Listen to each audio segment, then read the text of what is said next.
வணக்கம். மேல்நிலை முதலாம் ஆண்டு பொதுத்தமிழ் மேல்நிலை முதலாம் ஆண்டு பொதுத்தமிழ்ல இருக்கக்கூடிய புத்தக கருத்துக்கள் என்ன அப்படின்னு சொல்லி பார்த்தரலாம். இது வந்து 2024ஆம் ஆண்டு வெளிவந்த மறுபதிப்பு. ஸோ இனி வரக்கூடிய நம்மளோட வீடியோஸ்ல வந்து நம்ப அக்னாலஜ்மெண்ட் அதாவது முகவுரை வந்து நம்ம வேண்டாம் அப்படின்னு நினைக்கிறோம். ஏன்னா நம்ம ஆல்ரெடி டைட்டிலே நம்ம குடுத்துர்றோம். இந்த லெசன் இந்த டாபிக் பார்க்க போறோம் அப்படின்ட்டு. ஸோ ஷார்ட்டா மட்டும் நம்ம சொல்லிட்டு, நம்ம அதுக்குள்ள புக்ல இருக்கக்கூடிய கருத்துக்கள் நேரடியா பார்த்துரலாம். ஏன்னா இத எக்ஸாமுக்கு 2 நாள் அல்லது 1 நாளுக்கு முன்னாடி இத வேகமா கேட்கும் பொழுது, நம்ம 11ஆம் வகுப்பு, 12ஆம் வகுப்பு, 1ஆம் வகுப்பு அப்படின்னு நம்ம சொல்லும் பொழுது, அதையும் தேவையில்லாம நம்ம மைண்டுக்குள்ள கவனம் கொண்டு போகும் இல்லையா? ஸோ அதனால அது கூட நம்மளுக்கு வேண்டாம் அப்படின்னு நினைக்கிறோம். ஃபோக்கஸ்டா நம்ம என்ன கன்டென்ட்டோ அத மட்டும் படிக்கணும் அப்படிங்கிறத நம்ப ஆசைப்படுறோம். ரைட்டா? எக்ஸாம் முன்னாடி நம்ம லாஸ்ட் டைம் ரிவிஷன்னு சொல்லுவோம் இல்லையா? ஸோ அதுக்கு வந்து ஃபோக்கஸ்டா இருக்குங்கிறப்போ, என்ன கன்டென்ட்டோ அத மட்டும் தான் நம்ம ஸ்பீடா கேட்கணும்னு நெனைப்போம். ஸோ இது எத்தனாவது புக்கு அத நம்ம வேண்டாம் அப்படின்னு சொல்லி நம்ம தவிர்த்துக்கலாம் அப்படின்னு சொல்லி நான் ஆசைப்படுறேன். ஸோ இனி வரக்கூடிய அத்தன முக்கியமான வீடியோஸ்ல எல்லாமே முகவரியே இல்லாம இருந்தது அப்படின்னா, அதுக்கான முகவரி கொடுத்து விட்டதாக தயவுசெய்து கருதிக்கங்க. ஸோ இது வந்து என்னோட தாழ்மையான வேண்டுகோள். லாஸ்ட் டைம் ரிவிஷனுக்காக ஓகேவா? எடுத்தா அந்த டாபிக் என்னவோ அது மட்டும் ஷார்ட்டா நம்ம மைண்ட்ல ஏத்துக்கணும் அப்படின்ற ஒரு ஆசை தான். வேற ஒண்ணும் கிடையாது. ஓகே. திரும்பவும் சொல்றேன். ஏதாவது முகவரி இல்லாம இருந்தது அப்படின்னாக்க, அத வந்து டைட்டில்லயே நம்மளுக்கு குடுத்துருப்போம். 2வது முகவரி கொடுத்ததாக ஞாபகம் வைத்துக் கொள்ளவும். இது வந்து தாழ்வான வேண்டுகோள். ஓகே. ஸோ இன்னைக்கு இந்த 11ஆம் வகுப்பு பொது தமிழ்ல இருக்கக்கூடிய இலக்கண பகுதிகள் மட்டும் நம்ப தொகுத்து பார்த்துரலாம். இதில 8 இயல் இருக்கு. ஓகேங்களா? ஸோ முதல் இயல் வந்து மொழி முதல் இறுதி எழுத்துக்கள். அடுத்ததாக புணர்ச்சி விதிகள், பகுபத உறுப்புகள், படைப்பாக்க உத்திகள், பா இயற்ற பழகலாம், கலைச்சொல்லாக்கம், ஆக்கப்பெயர், மொழி மெய்ப்பு திருத்த குறியீடுகள். ஸோ முதலாவதாக மொழி முதல் இறுதி எழுத்துக்கள். சொற்கள் எழுத்தொலிகளால் ஆனவை. ஸோ நம்ம சிறிய வகுப்புகள்ல நம்ம எழுத்து கூட்டல் ஒலிகள், அதாவது எழுத்து ஒலிகளால் ஆனவைன்னு சொல்லி பிரிச்சு தான் எழுதியிருப்போம். ஸோ இந்த இடத்துல வந்து எழுத்தொலிகள் அப்படின்னு சேர்த்து குடுத்துருக்காங்க. ஸோ இதையும் நம்ம கவனத்தில வச்சுக்கணும். ஏன்னா சேர்த்து எழுதுவதற்கு இது நம்மளுக்கு மிக பயனுள்ளதா இருக்கும். சொற்கள் எழுத்தொலிகளால் ஆனவை. அவை நாம் ஒலிப்பதற்கு இனிமையாகவும், எளிமையாகவும் இருக்க வேண்டும். இதற்கு சொற்களின் முதலிலும், இறுதியிலும் ஒலிக்கும் எழுத்தொலிகள் காரணமாக அமைகின்றன. சொற்களின் புணர்ச்சியில் முதல் சொல்லின் இறுதி எழுத்தும், வரும் சொல்லின் முதல் எழுத்துமே சந்திக்கின்றன. 2 வார்த்தைகள் சேரும் பொழுது, முதல் வார்த்தையோட கடைசி எழுத்தும், அடுத்த வார்த்தையோட முதல் எழுத்தும் தான் சந்திக்கிறது. அவ்வாறு சந்திக்கும் இடத்தில் வரும் எழுத்துக்கள் எவை என்பதை அறிந்து கொள்ள வேண்டும். காவிரி, டமாரம், ரெக்கை, பாவை, ராக்கி, கோதை, டப்பா இந்த தமிழ் சொற்கள் எது அப்படின்னா, காவிரி, பாவை, கோதை. ஸோ டமாரம், ரெக்கை, டப்பா இதெல்லாம் பிறமொழி சொற்கள். ஸோ சொற்கள தமிழ் மொழிக்கு எவையவை உரியவை, பிற மொழிக்கு உரியவை எவையவை அப்படிங்கிறது அறிந்து பயன்படுத்த வேண்டும். இதற்கு சொற்களின் எழுத்து வருகை குறித்து நம்ம தெரிஞ்சுக்குவது மிகவும் அவசியம். மொழி முதல் எழுத்துக்கள் வந்து 22 இருக்கு. அதாவது உயிரெழுத்துக்கள் 12ம் சொல்லின் முதலில் வரும். உயிரெழுத்துக்கள் 12ம் சொல்லின் முதலில் வரும். மெய்யெழுத்துக்கள் தனி மெய் வடிவில் சொல்லுக்கு முதலில் வருவதில்லை. அவை உயிரெழுத்துக்களோடு சேர்ந்து உயிர்மெய் வடிவிலேயே முதலில் வருகின்றன. அதாவது இக்கு, இங்கு, இச்சு அப்படின்னு சொல்லி மொழிக்கு முதலில் வராது. அவை வந்து உயிரெழுத்துக்களோட இக்கு கூட்டல் ஆ, கா அப்படிங்கிற மாரி தான் மொழிக்கு முதலில் வருகின்றன. மெய்கள வந்து ஒரு 10 வரிசைகள். அதாவது கா, ஞா, சா, ஞா, தா, நா, பா, மா, யா, வா. கா, ஞா, சா, ஞா, தா, நா, பா, மா, யா, வா ஆகிய என்னும் 10 வரிசைகள் உயிர்மெய் வடிவங்களாக சொல்லின் முதலில் வரும். ஞனம் என்னும் சொல்லில் மட்டும் ஞா வரும். ஞா வரிசையில வந்து ஞனம் அப்படிங்கிற சொல் மட்டுமே வருது. டா, நா, ரா, லா, லா, லா, ரா, நா. ஸோ இதில வந்து 8 வரிசையில் சொல்லின் முதலில் வருவதில்லை. அதாவது டா, அடுத்து 3 சொல்லி நா வந்து நம்ம எப்படி படிப்போம்னா, டாக்கு அப்புறம் வரணும். அப்போ டன்னகரம். அடுத்ததாக ரா, இது வந்து இடையின ரகரம். லா அப்படிங்கிறது வா மாதிரியே இருக்கிறதுனால வகர லகரம். யா, ரா, லாவா சொல்லுவோம் இல்லையா? அப்போ வாக்கு அப்புறம் வா மாதிரியே இருக்கிறதுனால வகர லகரம். அடுத்தது லா அப்படிங்கிறது சிறப்பு லகரம்னு சொல்லலாம், மகர லகரம்னு சொல்லலாம். அடுத்ததாக வர லா வந்து நா மாதிரியே இருக்கிறதுனால நகர லகரம். அடுத்தது வல்லின ரா. அடுத்தது நா. ஓகேங்களா? ஸோ 2 நா, 3 லா, 2 ரா, 1 டா. ஸோ 8 வரிசைகள் வந்து சொல்லின் முதலில் வருவதில்லை. ஆயுத எழுத்து சொல்லின் முதலில் வராது. குறள் என்னும் சொல்லை வந்து கு அப்படிங்கிறது இக்கு கூட்டல் உ அப்படின்னும், அடுத்தது ராவ வந்து கூட்டல் ஆ அப்படின்னும், இல்ல வந்து ஒற்று அப்படியே எழுதிக்கலாம். ஸோ சொல்லின் முதலில் உள்ள கு அப்படி என்னும் உயிர்மெய் எழுத்தை இக்கு கூட்டல் உ என பிரிக்கும் பொழுது இக்கு என்னும் மெய்யெழுத்தே சொல்லின் முதலில் வருவதை அறியலாம். ஆக்சுவலா குறள் அப்படிங்கிறதுல கு அப்படிங்கிறது முதல் எழுத்து கிடையாது. இக்கு அப்படிங்கிறது தான் மெய்யெழுத்து தான் அதோட முதல் எழுத்து அப்படிங்கிறத ஞாபகம் வச்சுக்கணும். இங்கு என்ன மெய்யெழுத்தை மெல்லின மெய் விதம் என்னும் பொருளில் ஞனம் என்னும் சொல்லில் மட்டுமே முதலில் வரும். இங்கு என்னும் மெல்லின மெய் விதம் என்னும் பொருள் தரும் ஞனம் என்னும் சொல்லில் மட்டுமே முதலில் வரும். அதாவது இங்குங்கிற மெய் எழுத்து வந்து விதம் அப்படிங்கிற பொருள் தரக்கூடிய ஞனம். அப்போ ஞனம்னா என்னது? விதம் அப்படிங்கிற என்னும் சொல்லில் மட்டுமே முதலில் வரும். இந்த சொல்லும் தனியாக வராது. இந்த சொல்லும் தனியாக வராது. ஆ இ உ என்ற சுட்டெழுத்துக்களுடனும் ஏ யா என்ற வினா எழுத்துக்களுடனும் இணைந்து அங்கனம், இங்கனம், உங்கனம், யாங்கனம், எங்கனம் வரும். அதாவது இங்கு அப்படிங்கிற மெய்யெழுத்து வந்து ஞனம் அப்படிங்கிற வார்த்தையில் வரும். ஞனம்னா விதம் அப்படிங்கிற அர்த்தம். இது தனியாக வராது. ஆ இ உ அப்படிங்கிற சுட்டெழுத்துக்களுடனும் ஏ யா என்ற வினா எழுத்துக்களுடனும் இணைந்து அங்கனம், இங்கனம், உங்கனம், யாங்கனம், எங்கனம் என்று வரும். தற்கால தமிழில் இவற்றின் பயன்பாடு அரிதாகவே உள்ளது. உங்கனம் என்பது தற்பொழுது தமிழகத்தில் வழக்கில் இல்லை. ஆனால் தமிழ் இலக்கியங்களில் இச்சொல் பயன்படுத்தப்பட்டுள்ளது. இன்றும் இலங்கை தமிழர் உங்கு, உங்கனம் என்ற சொற்களை பயன்படுத்தி வருகின்றனர். இவ்விலக்கண வரையறைகள் அனைத்தும் எழுத்தின் மொழிக்கானவை அன்றி பேச்சு மொழிக்கானவை அல்ல. மேற்காட்டிய 22 எழுத்துக்கள் நீங்களாக உள்ள பிற எழுத்துக்கள் சொல்லின் முதலில் வந்தால் அவை தமிழ் சொற்களாக இருக்க மாட்டா. பிறமொழி சொற்களாகவே ஒலிபெயர்ப்பு சொற்களாகவே இருக்கின்றன. மொழி முதல் எழுத்துக்கள் பொறுத்த வரைக்கும் உயிரெழுத்துக்கள் 12, மெய்யெழுத்துக்கள் 10, மொத்தம் 22. மொழி இறுதி எழுத்துக்கள் 24. மொழி இறுதி எழுத்துக்கள் 24. உயிரெழுத்துக்கள் 12ம் சொல்லின் இறுதியில் வரும். உயிரெழுத்துக்கள் 12ம் சொல்லின் இறுதியில் வரும். மெய்களில் இஞ்சு, இன்னு, இந்து, இம், இன், ஈ, இர், இல், இவ், இல், இல் என்னும் 11 எழுத்தும் சொல்லின் இறுதியில் வரும்.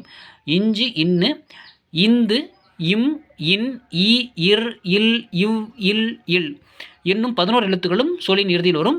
கசட தப்பற அதான் வல்லின எழுத்துக்கள் இல்லையா? இக்கு, இச்சு, இட்டு, இத்து, இப்பு, இரு என்ற வல்லின மெய் 6ம் இங்கு என்னும் மெல்லின மெய் 1ம் சொல்லின் இறுதியில் வருவதில்லை. பழைய இலக்கண நூலார் மொழி இறுதி குற்றியலுகர எழுத்தையும் சேர்த்துக் கொள்வர். பழைய இலக்கண நூலார் என்ன சொல்கிறாங்கன்னா, மொழி இறுதி குற்றியலுகர எழுத்தையும் சேர்த்துக் கொள்வர் அப்படிங்கிறாங்க.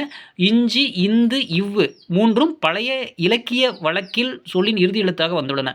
இஞ்சி, இந்து, இவ்வு என்றும் 3 பழைய இலக்கிய வழக்கில் சொல்லின் இறுதி எழுத்தாக வந்துள்ளன. ஆயினும் இன்றைய வழக்கில் உள்ள இவை சொல்லுக்கு இறுதி எழுத்தாக வருவது இல்லை. இஞ்சி, இந்து, இவ்வு 3ம் பழைய இலக்கிய வழக்கில் சொல்லின் இறுதி எழுத்தாக வந்துள்ளன. ஆயினும் இன்றைய வழக்கில் இவை சொல்லுக்கு இறுதியில் வருவதில்லை. மொழி இறுதி எழுத்துக்கள் பொறுத்த வரைக்கும் உயிரெழுத்து 12, மெய்யெழுத்து 11, குற்றியலுகரம் 1. குற்றியலுகரம் 1 ஆக மொத்தம் 24. மொழி இறுதி எழுத்துக்களை பொறுத்த வரைக்கும் உயிரெழுத்து 12, மெய்யெழுத்து 11, குற்றியலுகரம் 1 ஆக மொத்தம் 24. அடுத்ததாக புணர்ச்சி. நாம் பேசும்பொழுது சில சொற்களை ஒன்றன் பின் ஒன்றாக அடுக்கி ஒரு சொல் போலவே பேசுகிறோம். எழுதும் பொழுதும் அவ்வாறு எழுதுகிறோம். தமிழரசி, நாட்டுப்பண் ஆகிய இச்சொற்கள் ஒரு சொல் வடிவம் கொண்டது. ஆயினும் இவை இரண்டும் சொற்களின் சேர்க்கையாகவே உள்ளன. தமிழரசி அப்படிங்கிறது தமிழ் கூட்டல் அரசி அப்படின்னு சேர்ந்தது தான். நாட்டுப்பண்கிறது நாடு கூட்டல் பண். தமிழ் கூட்டல் அரசி தமிழரசி, நாடு கூட்டல் பண் நாட்டுப்பண். இவற்றில் முதலில் நிற்கும் சொல்லை நிலைமொழி என்றும் அதனோடு வந்து சேரும் சொல்லை வருமொழி என்றும் அழைப்பர். அப்போ தமிழ்ங்கிறது நிலைமொழி, அரசிங்கிறத வந்து சேர்ந்திருக்கு. அப்போ அது வந்து வருமொழி. இவ்வாறு நிலைமொழியும் வருமொழியும் இணைவதை புணர்ச்சி என்பர். அப்போ தமிழரசிங்கிறது தமிழ் அரசி அப்படின்னு மாறி இருக்கு இல்லையா? தமிழ் கூட்டல் அரசி தமிழ் அரசி. அப்போது அதுதான் புணர்ச்சி. நிலைமொழியின் இறுதி எழுத்தும் வருமொழியின் முதலெழுத்தும் புணர்ச்சிக்கு உரியன. உயிரீறு மெய்யீறு அப்படின்னா நிலைமொழியின் இறுதி எழுத்து உயிர்மெய்யாக இருந்தாலும் அதன் இறுதியில் நிற்கும் வடிவம் உயிர் என்பதால் அது உயிரீறு எனப்படும். நிலைமொழியின் இறுதி எழுத்து உயிர்மெய்யாக இருந்தால் கூட இப்போ நாடு கூட்டல் பண் நாட்டுப்பண் இல்லையா? அப்போ 2 வந்து இட்டு கூட்டல் ஊ தானே. அப்போது நிலைமொழியின் இறுதி எழுத்து உயிர்மெய்யாக இருந்தாலும் அதாவது 2ஆக இருந்தால் கூட அதன் இறுதியில் நிற்கும் எழுத்து உயிர் வடிவம் அதாவது இட்டு கூட்டல் ஊ அப்படின்னு உயிரெழுத்தாக இருக்கிறதுனால உயிர் ஈறு எனப்படும். நிலைமொழியின் இறுதி எழுத்து மெய்யாக இருந்தால் அது மெய்யீறு எனப்படும். அதாவது தமிழ் கூட்டல் அரசி. அப்போ தமிழ்கிறது மெய்யீறு. அதாவது எக்ஸாம்பிள் வந்து மணி, அதாவது நீ அப்படி மணி கூட்டல் மாலை மணி மாலை. இதில் வந்து நீ அப்படிங்கிறது மணியில் வர நீங்கிறது இன் கூட்டல் ஈ தான். அப்போது உயிரீறு. பொன் கூட்டல் வந்து பொன் வண்டு, இன்கிறது மெய்யீறு. உயிர் முதல் மெய் முதல். வருமொழியின் முதலெழுத்து உயிரெழுத்தாக இருந்தால் அது உயிர் முதல் எனப்படும். வருமொழியின் முதலெழுத்து உயிரெழுத்தாக இருந்தால் அது உயிர் முதல் எனப்படும். வருமொழியின் முதலெழுத்து உயிர் மெய்யாக இருந்தால் அது முதலில் நிற்கும் வடிவம் மெய் என்பதால் அது மெய் முதல். வாழை கூட்டல் இலை, வாழை இலை உயிர் முதல். அதாவது இலையில் வந்து வர ஈ உயிர் முதல். தமிழ் கூட்டல் நிலம், அப்போ நீங்கிறது இன் கூட்டல் ஈ. அப்போது தமிழ் முதல்ங்கிறது மெய் முதல். ஈங்கிறது இந்து கூட்டல் ஈ தானே நீ. ஸோ மெய் முதல். எழுத்துக்களின் அடிப்படையில் புணர்ச்சி. சொற்களின் புணர்ச்சியில் நிலைமொழி இறுதி எழுத்தாகவும் வருமொழி முதலெழுத்தாகவும் எழுத்துக்கள் சந்திக்கும் முறையை 4 விதமாக பிரிக்கலாம். எழுத்துக்களின் அடிப்படையில் புணர்ச்சின்னு பார்க்குறப்போ சொற்களின் நிலைமொழி இறுதிமொழி எழுத்தாகவும் வருமொழி முதலெழுத்தாகவும் எழுத்துக்கள் சந்திக்கும் முறையை 4 விதமாக பிரிக்கலாம். அதாவது ஈற்றெழுத்து முதலெழுத்து. ஈற்றெழுத்து உயிர் கூட்டல் உயிர் வரும் பொழுது, அதாவது மலை கூட்டல் அருவி சந்திப்பு மலை அப்படிங்கிறதுல ஐ வருது இல்லையா, அப்போது ஐயும் ஆ தான் சந்திக்குது. அடுத்தது மெய் கூட்டல் உயிர், தமிழ் கூட்டல் அன்னை. இதில் தமிழ் அப்படி வரக்கூடிய இல்லு, அன்னையில் வரக்கூடிய ஆ, இல் கூட்டல் ஆ.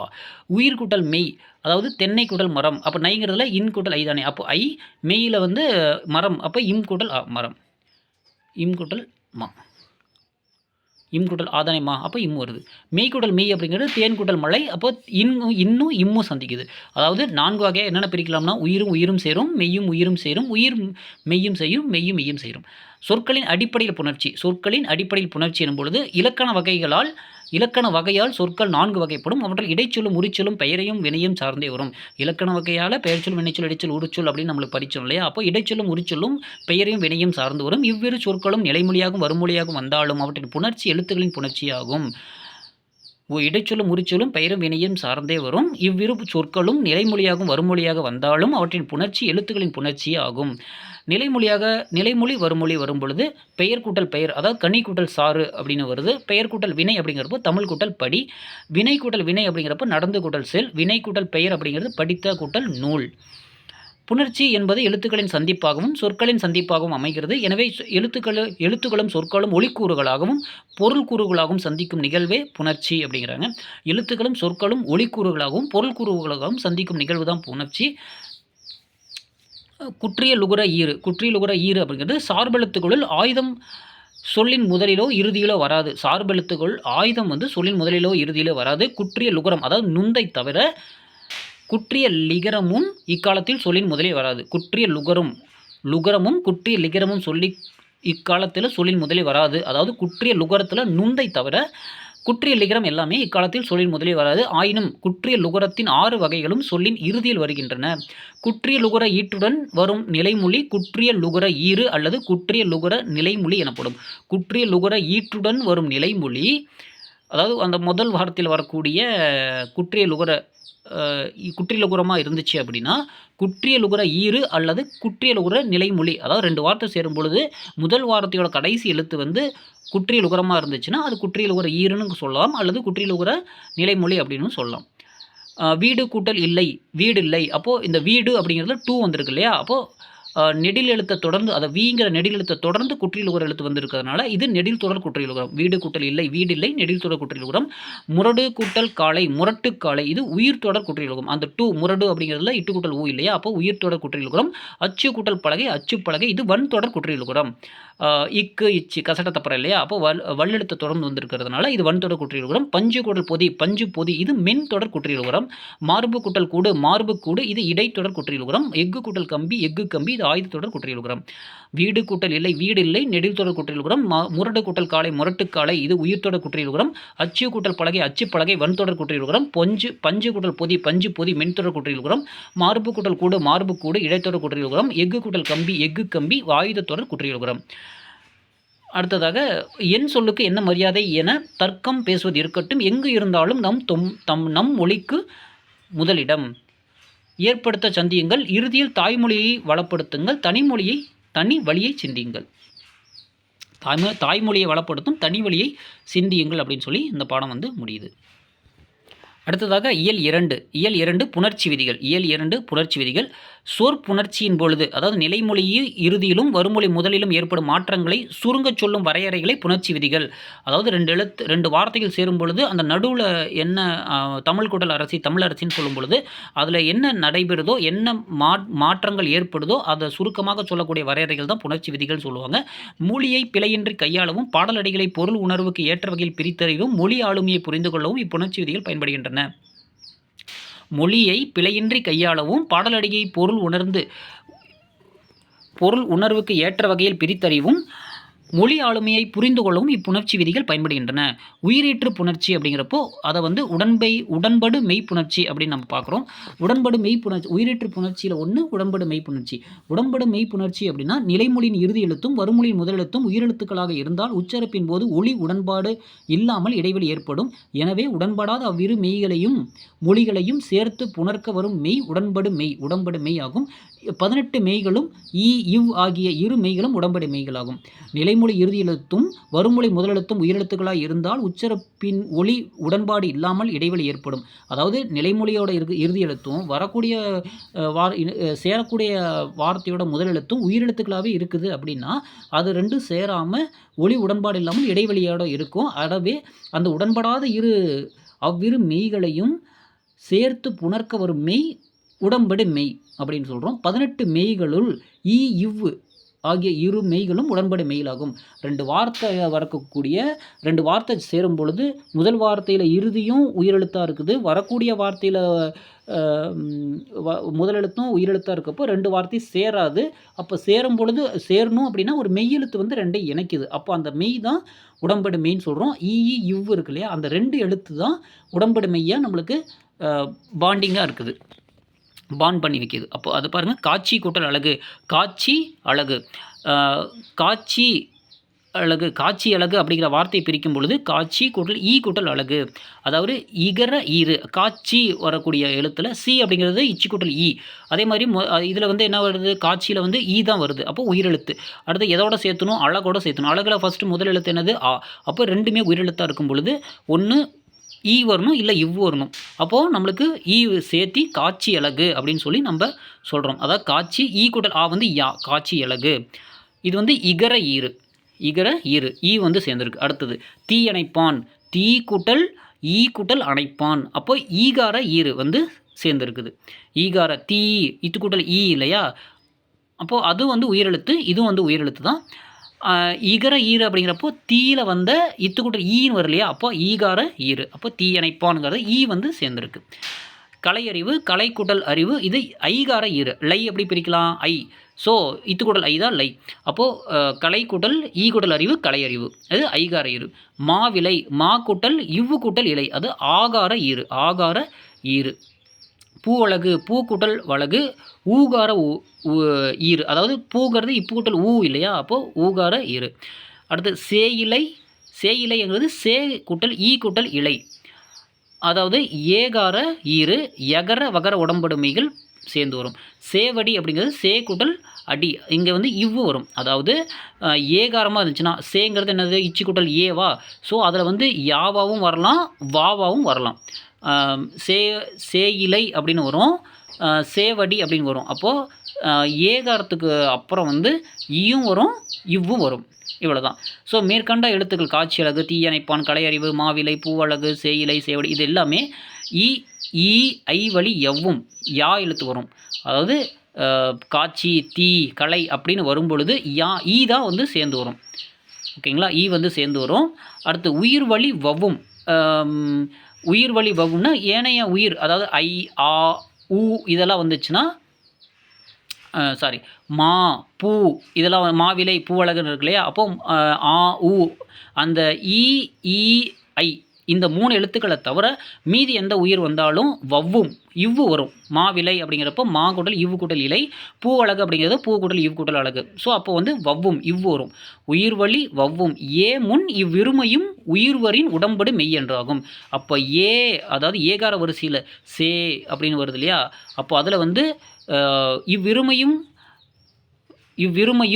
உயிர்வரின் உடன்படு மெய்யன்றாகும். அதாவது எல்லாத்துக்குமே உயிர் தான் பின்னாடி எழுத்து வருது. அப்போ நிலைமொழி இருக்கக்கூடிய எழுத்தை பொறுத்து தான் அது யகரம் வருமா வகர வருமா, யகரம் வகரம் ரெண்டுமே வருமானு சொல்லி பார்க்குறோம். நிலைமொழியோட இறுதி எழுத்து ஈ ஐ அப்படிங்கிற 3 எழுத்துக்கள் வந்தால் ஈ சேர்த்தணும். ஓகேவா, யாவுக்கு வர ஈ. மீதி வரக்கூடிய வேறு ஏதாவது இது தவிர வேறு உயிர் எழுத்துக்கள் எது வந்தாலும் சரி இவ்வு சேர்த்தணும். ஏ எழுத்தில் வரக்கூடிய ஒன்று மட்டும், அதாவது மற்ற எல்லா எழுத்தையும் சொன்னோம் இல்லையா, அப்போ அந்த ஏகாரத்தில் வந்து அப்போது ஐ இந்த 3 வந்துச்சுன்னா ஈ போடணும். ஏ வந்துச்சுன்னா ஈயாவும் வரும் இவ்வாவும் வரும். மீதி இந்த 4 எழுத்தை விட்டுட்டு மீதி எல்லாத்துக்கும் வந்து இவ்வு மட்டும் வரும். அதான் இ ஐ வந்தால் ஈ வரணும், பிற உயிர் வந்தால் இவ் வரணும். ஆக்சுவலாக பிற உயிர் வந்தால் இவ் வரணும்னு நம்ம சொல்ல முடியாது. ஏன்னா ஏ வந்து ஈயும் வரும் இவ்வும் வரும் இல்லையா? ஸோ அதை மாதிரி நம்ம படிச்சுக்கணும். அடுத்ததாக குற்றியலுகர புணர்ச்சி. குற்றியலுகர புணர்ச்சி அப்படின்னா குற்றியலுகர சொற்களில் நிலைமொழியின் இறுதியில் உள்ள குற்றியலுகரம் வருமொழியின் முதலில் உள்ள உயிரெழுத்துடன் புணரும் பொழுது தான் ஏறிய மெய்யை நிறுத்தி உகரம் மறையும்.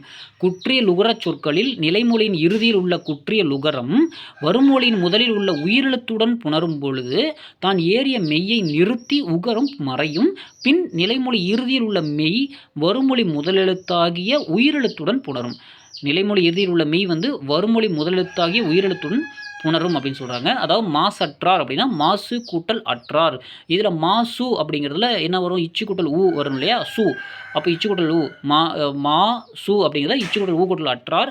இப்போ உயிர் வரின் உக்குரல் மெய்விட்டோடும். அப்போ உயிர்ங்கிறது ஊ இல்லையா? அப்போ உக்குரல் மெய் விட்டோடும். அந்த மெய்யை விட்டுட்டு ஊ வந்து ஓடி போயிடுது. என்னும் விதிப்படி ஊ மறைந்தது. உயிர்வரின் உக்குரல் மெய் விட்டோடும். உயிரெழுத்து வந்ததுனால உக்குரல் மெய் விட்டு ஓடி போயிடுச்சு. மாச் கூட்டல் அற்றார் அப்படின்னு வரும். உடல் மேல் உயிர் வந்து ஒன்றுவது இயல்பே என்னும் விதிப்படி மாசற்றார் அப்படின்னு வருது. இச்சு கூட்டல் ஆ என்னது? சா. அப்போ மாசற்றார். உயிர்வரின் உக்குரல் மெய்விட்டோடும். அதுதான் சொல்கிறாங்க. அதாவது குற்றியலுகர சொற்கள் நிலைமொழியின் இறுதியில் உள்ள குற்றியலுகரம் வருமொழியின் முதலில் உள்ள உயிரெழுத்துடன் புணரும் பொழுது, அதாவது மாசு கூட்டல் அற்றார். அந்த அற்றாரில் வரக்கூடிய ஆ உயிர்வரின் உயிர் வந்திருக்குது. அப்போது மெய் விட்டுட்டு ஓடி போயிடும். உக்குரல் ஊ வந்து மெய்யை விட்டுட்டு ஓடி போயிடும். ரைட்டா? ஆவை பார்த்தோன்னே உயிரெழுத்தை பார்த்தோன்னே நிலைமொழி இருக்கக்கூடிய இறுதி எழுத்தாக வந்து உகரமாக இருந்துச்சுன்னா அது ஊவை விட்டுட்டு ஓடி போயிடும். உயிர் வரை உக்குரல் மெய் விட்டு விடும். அப்புறம் இச்சும் ஆவும் சேர்ந்துக்குவாங்க. அவங்கள பார்த்தவொன்னே இவங்க ஓடி போயிடுறாங்க, அவங்க 2 பேரும் சேர்த்து கூட்டிகிட்டு போயிடுறாங்க. அவ்வளோதான். உயிர்வரின் உக்குரல் மெய் விட்டு விடும். நன்னூலில் 164. இட்டு இரு என்னும் இரு மெய்களோடு ஊர்ந்து வரும். இட்டு இரு என்னும் இரு மெய்களோடு ஊர்ந்து வரும். நெடில்தொடர் உயிர்த்தொடர் குற்றியலுகரங்கள் வருமொழியோடு சேரும் பொழுது ஒற்று இரட்டித்து புணரும். நெடில்தொடர் உயிர்த்தொடர் குற்றியலுகரங்கள் வருமொழியோடு சேரும் பொழுது ஒற்று இரட்டித்து புணரும். நெடில்தொடரும் உயிர்த்தொடர் வந்துச்சுன்னா வருமொழியோடு சேரும் பொழுது ஒற்று வந்து இரட்டைத்து புணரும் அப்படின்னு சொல்கிறாங்க. வீடு கூட்டல் தோட்டம், வீடு கூட்டல் தோட்டம் வீட்டு கூட்டல் தோட்டம்னு மாறும். கரெக்டாக? இட்டு இரு என்னும் இரு மெய்களோடு ஊர்ந்து வரும்னா இன்னும் சேர்ந்து வருது. நெடில்தொடர் உயிர்த்தொடர். ரைட்டா? நெடில்தொடர் உயிர்த்தொடர் குற்றியலுகரங்கள் வருமொழியோடு சேரும் பொழுது ஒற்று இரட்டித்து புணரும். ஒற்று இரட்டித்து புணரும். அதாவது வீட்டு தோட்டம். அதாவது அந்த வீட்டு அப்படிங்கிறத வீடு அப்படிங்கிறத இட்டு வந்து ஊர்ந்து வந்துருச்சு. வீடு அப்படிங்கிறது வீட்டு அப்படின்னு மாறிடுச்சு. இப்போ என்னாச்சு? வீட்டு கூட்டல் தோட்டம்னு ஆகிடுது.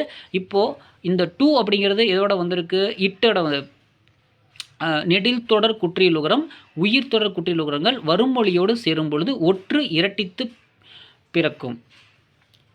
ஸோ அதனால் வீட்டு தோட்டம். ரைட்டா? அப்போது வீடு குசுடு துப்புரு அப்படின்னு வந்திருக்கு இல்லையா குற்றியலுகரத்தில். அப்போ தோவோட என்ன எழுத்துனா இத்து. அப்போ இத்து ஒற்று இரட்டித்து புணரும். ஏற்கனவே அந்த தோங்கிறதுல இத்து கூட்டல் ஓ தானே. அப்போ ஒற்று வந்து இரட்டிச்சிச்சு. அப்போ வீட்டு தோட்டம்னு மாறிடுச்சு. அடுத்து காடு கூட்டல் மரம் காட்டு மரம். காடு கூட்டல் மரம் காட்டு மரம். முரடு கூட்டல் காளை முரட்டு காளை. முரடு கூட்டல் காளை முரட்டு கூட்டல் காளை முரட்டு காளை. கரெக்டாக? முரடு கூட்டல் காளை முரட்டு கூட்டல், அதாவது ஒற்று வந்து ஊர்ந்து வந்துருச்சு. ரைட்டா? ஒற்று முரட்டு கூட்டல் காளைன்னு மாறிடுச்சு. இப்போ மறுபடியும் முரட்டு கூட்டல் காளைன்னு மாறும் பொழுது அந்த டூ வந்துடுறதுனால காவோட ஒற்று வந்து இரட்டிச்சிருச்சு. முரட்டு காளைன்னு சொல்லி. பகடு கூட்டல் வாழ்க்கை பகட்டு வாழ்க்கை. சோறு கூட்டல் பானை சோற்றுப்பானை. அது வந்து இப்போ வந்து சோற்றுப்பானையாக மாறிடுச்சு. சோறு கூட்டல் பானை சோற்று கூட்டல் பானை சோற்றுப்பானை அப்படின்னு மாறும். ஆறு கூட்டல் நீர் வந்து ஆற்று கூட்டல் நீர். வயிறு கூட்டல் பசி வயிற்று கூட்டல் பசி வயிற்று பசி.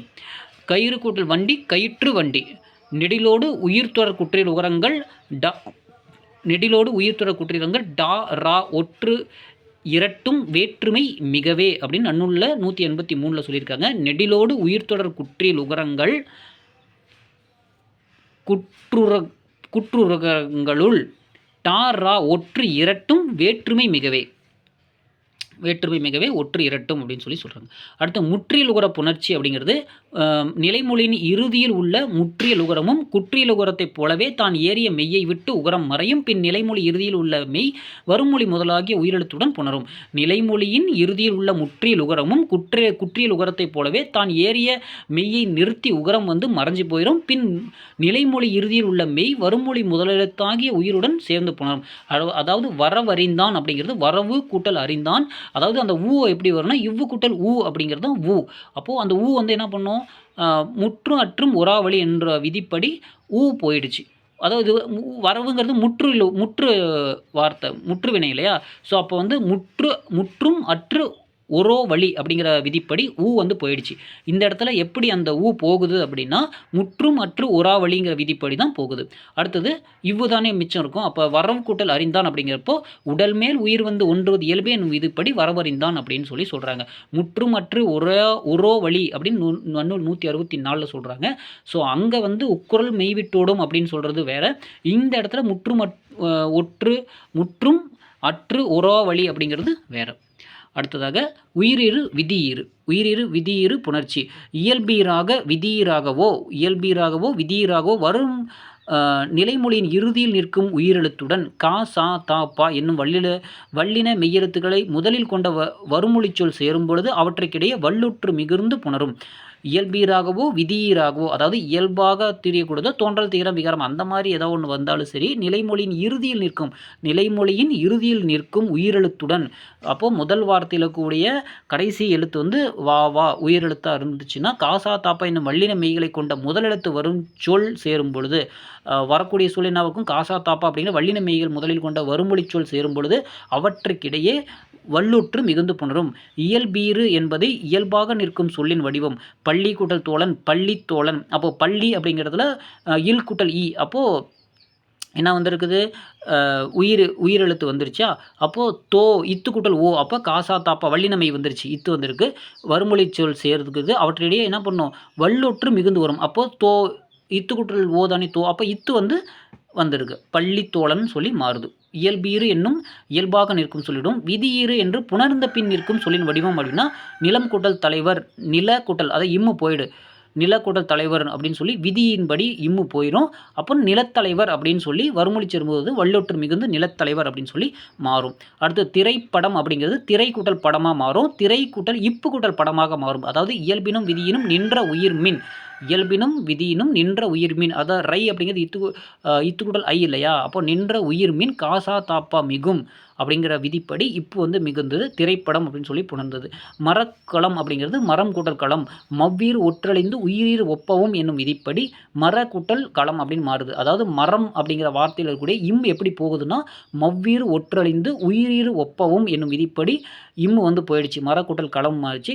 இயல்பினும் விதியினும் நின்ற உயிர்மீன் காசா தாப்பா மிகும் என்னும் விதிப்படி மரக்களம் அப்படின்னு புணர்ந்திருக்கு.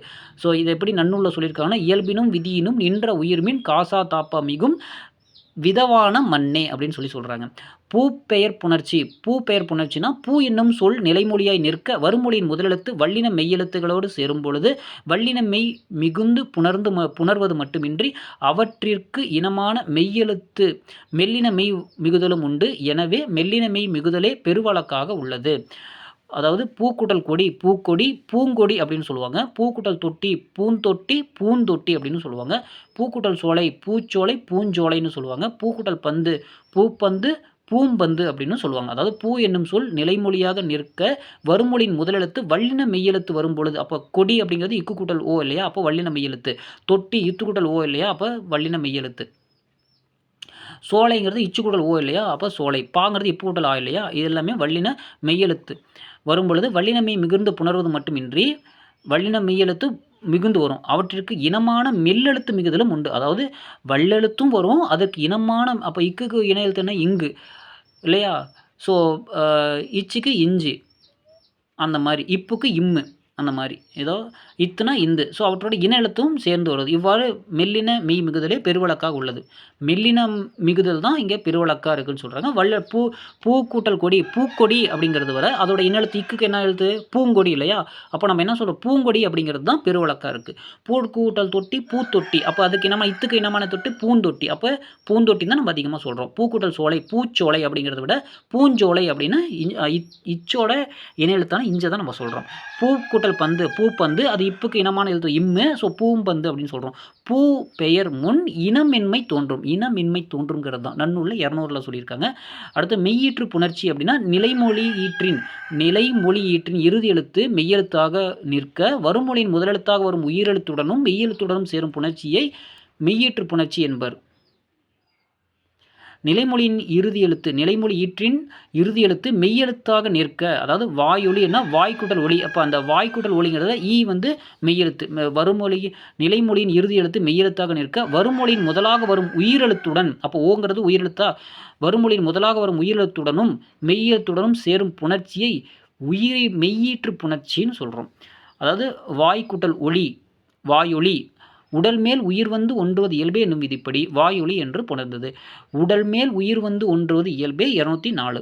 மண் குட்டல் மகள், மண்மகள் என்பதில் நிலைமொழி இறுதியும் வருமொழி முதலிலும் மெய்யெழுத்தாக நிற்க இயல்பாக புணர்ந்தது.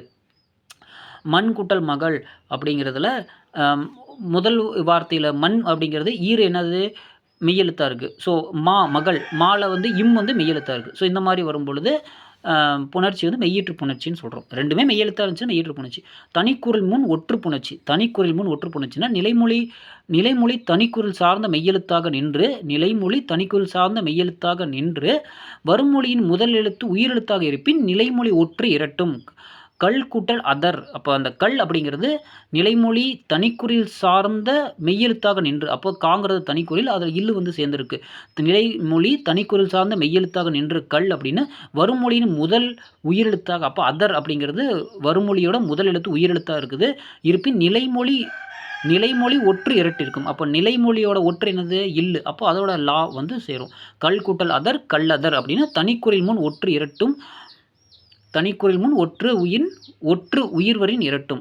அப்போ கல் இல் கூட்டல் அதர், உடல் மேல் உயிர் வந்து ஒன்றுவது இயல்பே என்னும் விதிப்படி கல்லதர் அப்படின்னு புணர்ந்தது. தனிக்குறில் முன் ஒற்று உயிர்வரின் இரட்டும் அப்படிங்கிறது 205வது நன்னூல் வந்திருக்கு. அடுத்து மகர ஈற்று புணர்ச்சினா நிலைமொழி சொல்லின் இறுதி எழுத்தாக மகரமை வரும் பொழுது அச்சொல் 3 நிலைகளை புறம். நிலைமொழி சொல்லின் இறுதி எழுத்தாக மகரமெய் வரும் பொழுது அச்சொல் 3 நிலைகளில் புணரும். மகரமெய் கெட்டு புணரும், மகரமெய் கெட்டு இன மெல்லெழுத்து தோன்றி புணரும், மகரமெய் கெட்டு வல்லினம் மிக்கு புணரும். மகரமெய் வந்து கெட்டு புணரும், மகரமெய் இன மெல்லெழுத்து தோன்றி புணரும், மகரமெய் கெட்டு வல்லினம் மிக்கு புணரும். அதாவது பாடம் கூட்டல் வேலை, பாட வேலை. மகரமை கெட்டு புணர்ந்தது, மகரம் வந்து போயிடுச்சு, ரைட்டா? பாடம் கூட்டல் வேலைங்கிறது வந்து போயிடுது, அப்போ பாட வேலை. பழம் கூட்டல் தோல், பழத்தோல், அதாவது மகரமை கெட்டு வல்லினம் மிக்கு புகழ்ந்தது. அப்போ இத்து வந்திருக்கு இல்லையா? பழம் கூட்டல் தோல், பழத்தோல், இத்து வந்துருக்கு. இம்மு போயிட்டு இத்து வந்திருக்கு. அதான் மகரமை கெட்டு இன மெல்லெழுத்து தோன்றும் சொல்லியிருக்காங்க. மகரமை கெட்டு வல்லினம் மிக்கு புகழ்ந்தது. காலம் கூட்டல் கடந்தவன், காலம் கடந்தவன். வருமொழி முதலெழுத்துக்கேற்ப மகரமை திரிந்து புணர்ந்தது. அதாவது எந்த எழுத்து முன்னாடி வருதோ அடுத்த நிலை வருமொழியில் வருதோ அதுக்கு தகுந்த மாதிரி வந்திருக்கு. காலம் கூட்டல் கடந்தவன் வருமொழி முதலெழுத்துக்கு ஏற்ப மகரமை தெரிந்து புணர்ந்தது. அதாவது நன்னூல் என்ன சொல்கிறாங்க? 219 வந்து மவ்வீறு ஒற்றழிந்து உயிரீறு ஒப்பவும் வன்மைக்கு இனமாக திரிபவும் ஆகும். மவ்வீறு ஒற்றழிந்து உயிரீறு ஒப்பவும் வன்மைக்கு இனமாக திரிபவும் ஆகும்னு சொல்கிறாங்க.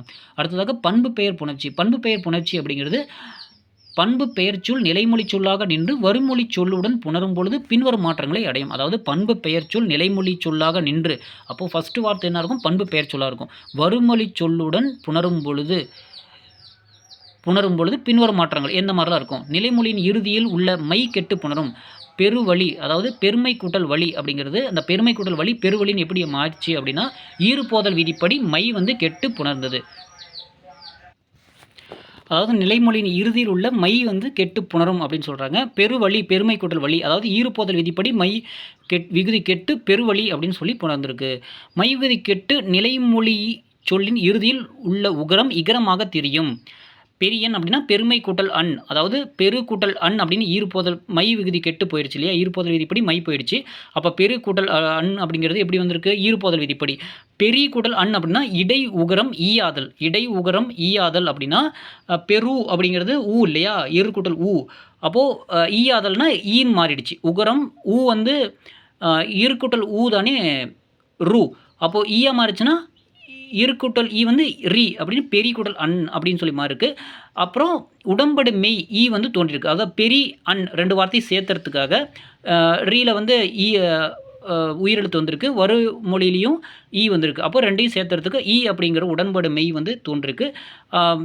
ஈ கூட்டல் ஆ வந்து உடல் மேல் உயிர் வந்து ஒன்றுவது இயல்பே அப்படிங்கிற விதிப்படி ஈ கூட்டல் ஆ வந்து பெரிய அண்ணன் அப்படின்னு சொல்லி வந்திருக்கு. மைவிகுதி கெட்டு நிலைமொழிச்சொல்லின் முதலில் உள்ள குறில் எழுத்து நெடில் எழுத்தாக மாறும். மைவிகுதி கெட்டு நிலைமொழிச்சொல்லின் முதலில் உள்ள குறில் எழுத்து நெடில் எழுத்தாய் மாறும். மூதூர் அப்படின்னா முதுமை கூட்டல் ஊர், அதாவது முது கூட்டல் ஊர் அப்படிங்கிற ஈறுபோதல் விதிப்படி வரும். மூது கூட்டல் ஊர் அப்படிங்கிறது ஆதி நீராடல் அப்படின்னா முதல் எழுத்து வந்து நெடில் எழுத்தாக மாறிடும். முது அப்படிங்கிறது மூது அப்படின்னு ஆதி நீராடல் விதிப்படி மாறுது. மூத் கூட்டல் வரும்னா உயிர் வரின் உட்குரல் மெய்விட்டு ஓடும், அதாவது தூங்கடை இத்து கூட்டல் ஊ இல்லையா, அப்போது அடுத்தது வந்து ஊ உயிரெழுத்து வந்திருக்கு, அப்போது உயிர் வரின் உட்குரல் மெய்விட்டு ஓடும். உயிரை பார்த்தோன்னே என்ன பண்ணுது, ஊ வந்து ஓடி போயிடுச்சு, அப்போ இத்து தான் இருக்கும். அப்போது 2 இத்து கூட்டல் ஊ தூ அப்படின்னு மாறுது, உடல் மேல் உயிர் வந்து ஒன்றுவது இயல்பே அப்படிங்கிற விதிப்படி. அடுத்து மை விகுதி கெட்டு சொல்லின் முதலில் வரும் அகரம் ஐகாரமாக மாறும், அதாவது பைந்தமிழ், அதாவது அதை வந்து பசுமை கூட்டல் தமிழ்னு வரும், அதாவது பசுமை கூட்டல் தமிழ் அப்படிங்கிறது பசு கூட்டல் தமிழாக மாறும், ஈறுபோதல் விதிப்படி மை போயிடும். அடுத்து பைசு கூட்டல் தமிழ்னு மாறும், அடியகரம் வந்து ஐயா மாறி இருக்கும், பா அப்படிங்கிறது ஐயா மாறி இருக்கும், பை அப்படின்னு மாறுது இல்லையா, அடியகரம் ஐயா மாறி இருக்குது. அடுத்து பை கூட்டல் தமிழ் இணையவும் சூ வந்து கெட்டது, பை கூட்டல் தமிழ் அப்படின்னு மாறப்போ இணையவும் சூ வந்து கெட்டு போயிடும். அப்புறம் பைந்தமிழ் அப்படின்னு இனமைகள் விதிப்படி இத்துக்கு தாங்கிறது இத்து கூட்டல் ஊ இல்லையா, இத்தோட இன எழுத்து இந்து இல்லையா, அப்போது பைந்தமிழ் அப்படின்னு வந்திருக்கு. அடுத்து மை விகுதி கெட்டு நிலைமொழிச்சொல் ஒற்று இரட்டிருக்கும், மை விகுதி கெட்டு நிலைமொழிச்சொல் ஒற்று இரட்டிருக்கும். நெட்டிலை அப்படிங்கிறது நெடுமை கூட்டல் இலை, ஈறுபோதல் விதிப்படி நெடு கூட்டல் இலையாக மாறி இருக்கும். தன்னொற்று இரட்டல் அப்படின்னா ஊர்ந்து ஃபஸ்ட்டு என்ன பண்ணோம், தன்னொற்று இரட்டல்னா இருட்டு அந்த நெடு அப்படிங்கிறதுல இட்டு ஊர்ந்து வரும், நெட்டு கூட்டல் இலை அப்படின்னு சொல்லி மாறும். அதுக்கப்புறம் டூ அப்படி இட்டு கூட்டல் ஊ உயிர் வரின் உட்குரல் மெய்விட்டு ஓடும் இல்லையா, அப்போது டூவில் வந்து இட்டு கூட்டல் ஊ ஓடி போயிடுச்சு, இலைங்கிற வார்த்தையில் அந்த உயிரை பார்த்த உடனே டூவில் இருக்கக்கூடிய ஊ ஓடி போயிடுத்து, இட்டு வந்து இருக்கும், அப்போ இட்டு இலையும் சேர்ந்து டி அப்படின்னு மாறிடுது, நெட்டிலை அப்படின்னு உடல்மேல் உயிர் வந்து ஒன்றுவது இயல்பே அப்படிங்கிற விதிப்படி நெட்டிலையாக மாறி இருக்கு. பண்பு பெயர் புணர்ச்சியில் தன்னொற்று இரட்டல் என்னும் விதியை பயன்படுத்தும். பண்பு பெயர் புணர்ச்சியில் தன்னொற்று இரட்டல் அப்படிங்கிற விதியை பயன்படுத்த வேண்டும். வெற்றிலை அப்படிங்கிறது வெறுமை கூட்டல் இலை, அதை வந்து வெற்று கூட்டல் இலையை மாற்றணும், அதை தன்னொற்று இரட்டல் அப்படிங்கிறது ஒற்று கூட்டல் இலை வெற்றிலை அப்படின்னு சொல்லி புணர்ந்தது. ஈறுபோதல் விதியின்படி மை விகுதி கெட்டு நிலைமொழியின் இறுதி எழுத்து மகரமெய்யாக இருந்தால் முன்னின்ற மெய்த்திருதல் என்னும் விதிப்படி புணரும். ஈறுபோதல் விதிப்படி ஈறு வந்து போகுது இல்லையா, ஃபஸ்ட்டு வார்த்தையில் கூட கடைசி எழுத்து போகுது, ஈறுபோதல் விதிப்படி மை கெட்டு நிலைமொழியின் இறுதி எழுத்து மகர மெய்யாக இருந்தால், அதாவது வரக்கூடிய வார்த்தையில் முதல் எழுத்து மகரம் மெய்யாக இருந்தால் இம்மா இருந்துச்சுன்னா முன் என்ற மெய்த்திருதல் என்னும் விதிப்படி புணரும். அதாவது செந்தமிழ் அப்படின்னா செம்மை கூடல் தமிழ், அந்த செம்மை கூடல் தமிழில் என்ன பண்ணோம், ஈறுபோதல் விதிப்படி மை போயிடுத்து, செம் கூடல் தமிழாக மாறிடுச்சு. அப்போது தாங்கிறது இத்து கூடல் ஆ இல்லையா, நிலைமொழியின் இறுதி எழுத்து மகரமெய்யாக இருந்தால், அப்போ செம் அப்படிங்கிறது மகரமெய்யாக வந்துருச்சா, அப்போ முன் என்ற மெய்த்திருதல் அப்படிங்கிற விதிப்படி இம் வந்து இந்தா மாறிடுச்சு, இம் வந்து இந்தா முன்னின்ற மெய்த்திருதல், முன்னின்ற மெய்த்திருதல். அப்போ இத்து வந்து வரக்கூடிய எழுத்து என்னது தமிழ், அப்போது தா இத்து கூட்டல் ஆ அப்படின்னு, அப்போது அந்த இத்து வந்து என்ன ஆச்சு இந்த அதோட இன எழுத்து என்ன இந்து, அப்போது செம் போயிட்டு இந்தா மாறிட்டு செந்தமிழ் அப்படின்னு மாறி இருக்கு. அதாவது செம்மை கூட தமிழில் மை போயிட்டு செம் கூட்டல் தமிழாக மாறிடுச்சு. அந்த செம் கூட்டல் தமிழில் வந்து செம் அப்படிங்கிற இம்ங்கிற மகரம் மெய்யாக இருந்ததுனால முன்னின்ற மெய்த்திருதல் அப்படிங்கிற விதிப்படி தாங்கிற இத்து கூட்டல் ஆதான் தா, அந்த இத்தோட இனெழுத்தான இந்து வந்துருச்சு, இம் போயிடுச்சு செந்தமிழ். ஈறுபோதல் விதியின்படி மை விகுதி கெட்டு நிலைமொழியின் இறுதி எழுத்து உயிரெழுத்தாய் இருக்கும் பொழுது வருமொழி வல்லின மெய்யாக இருப்பின் இனமைகள் விதிப்படி புணரும்.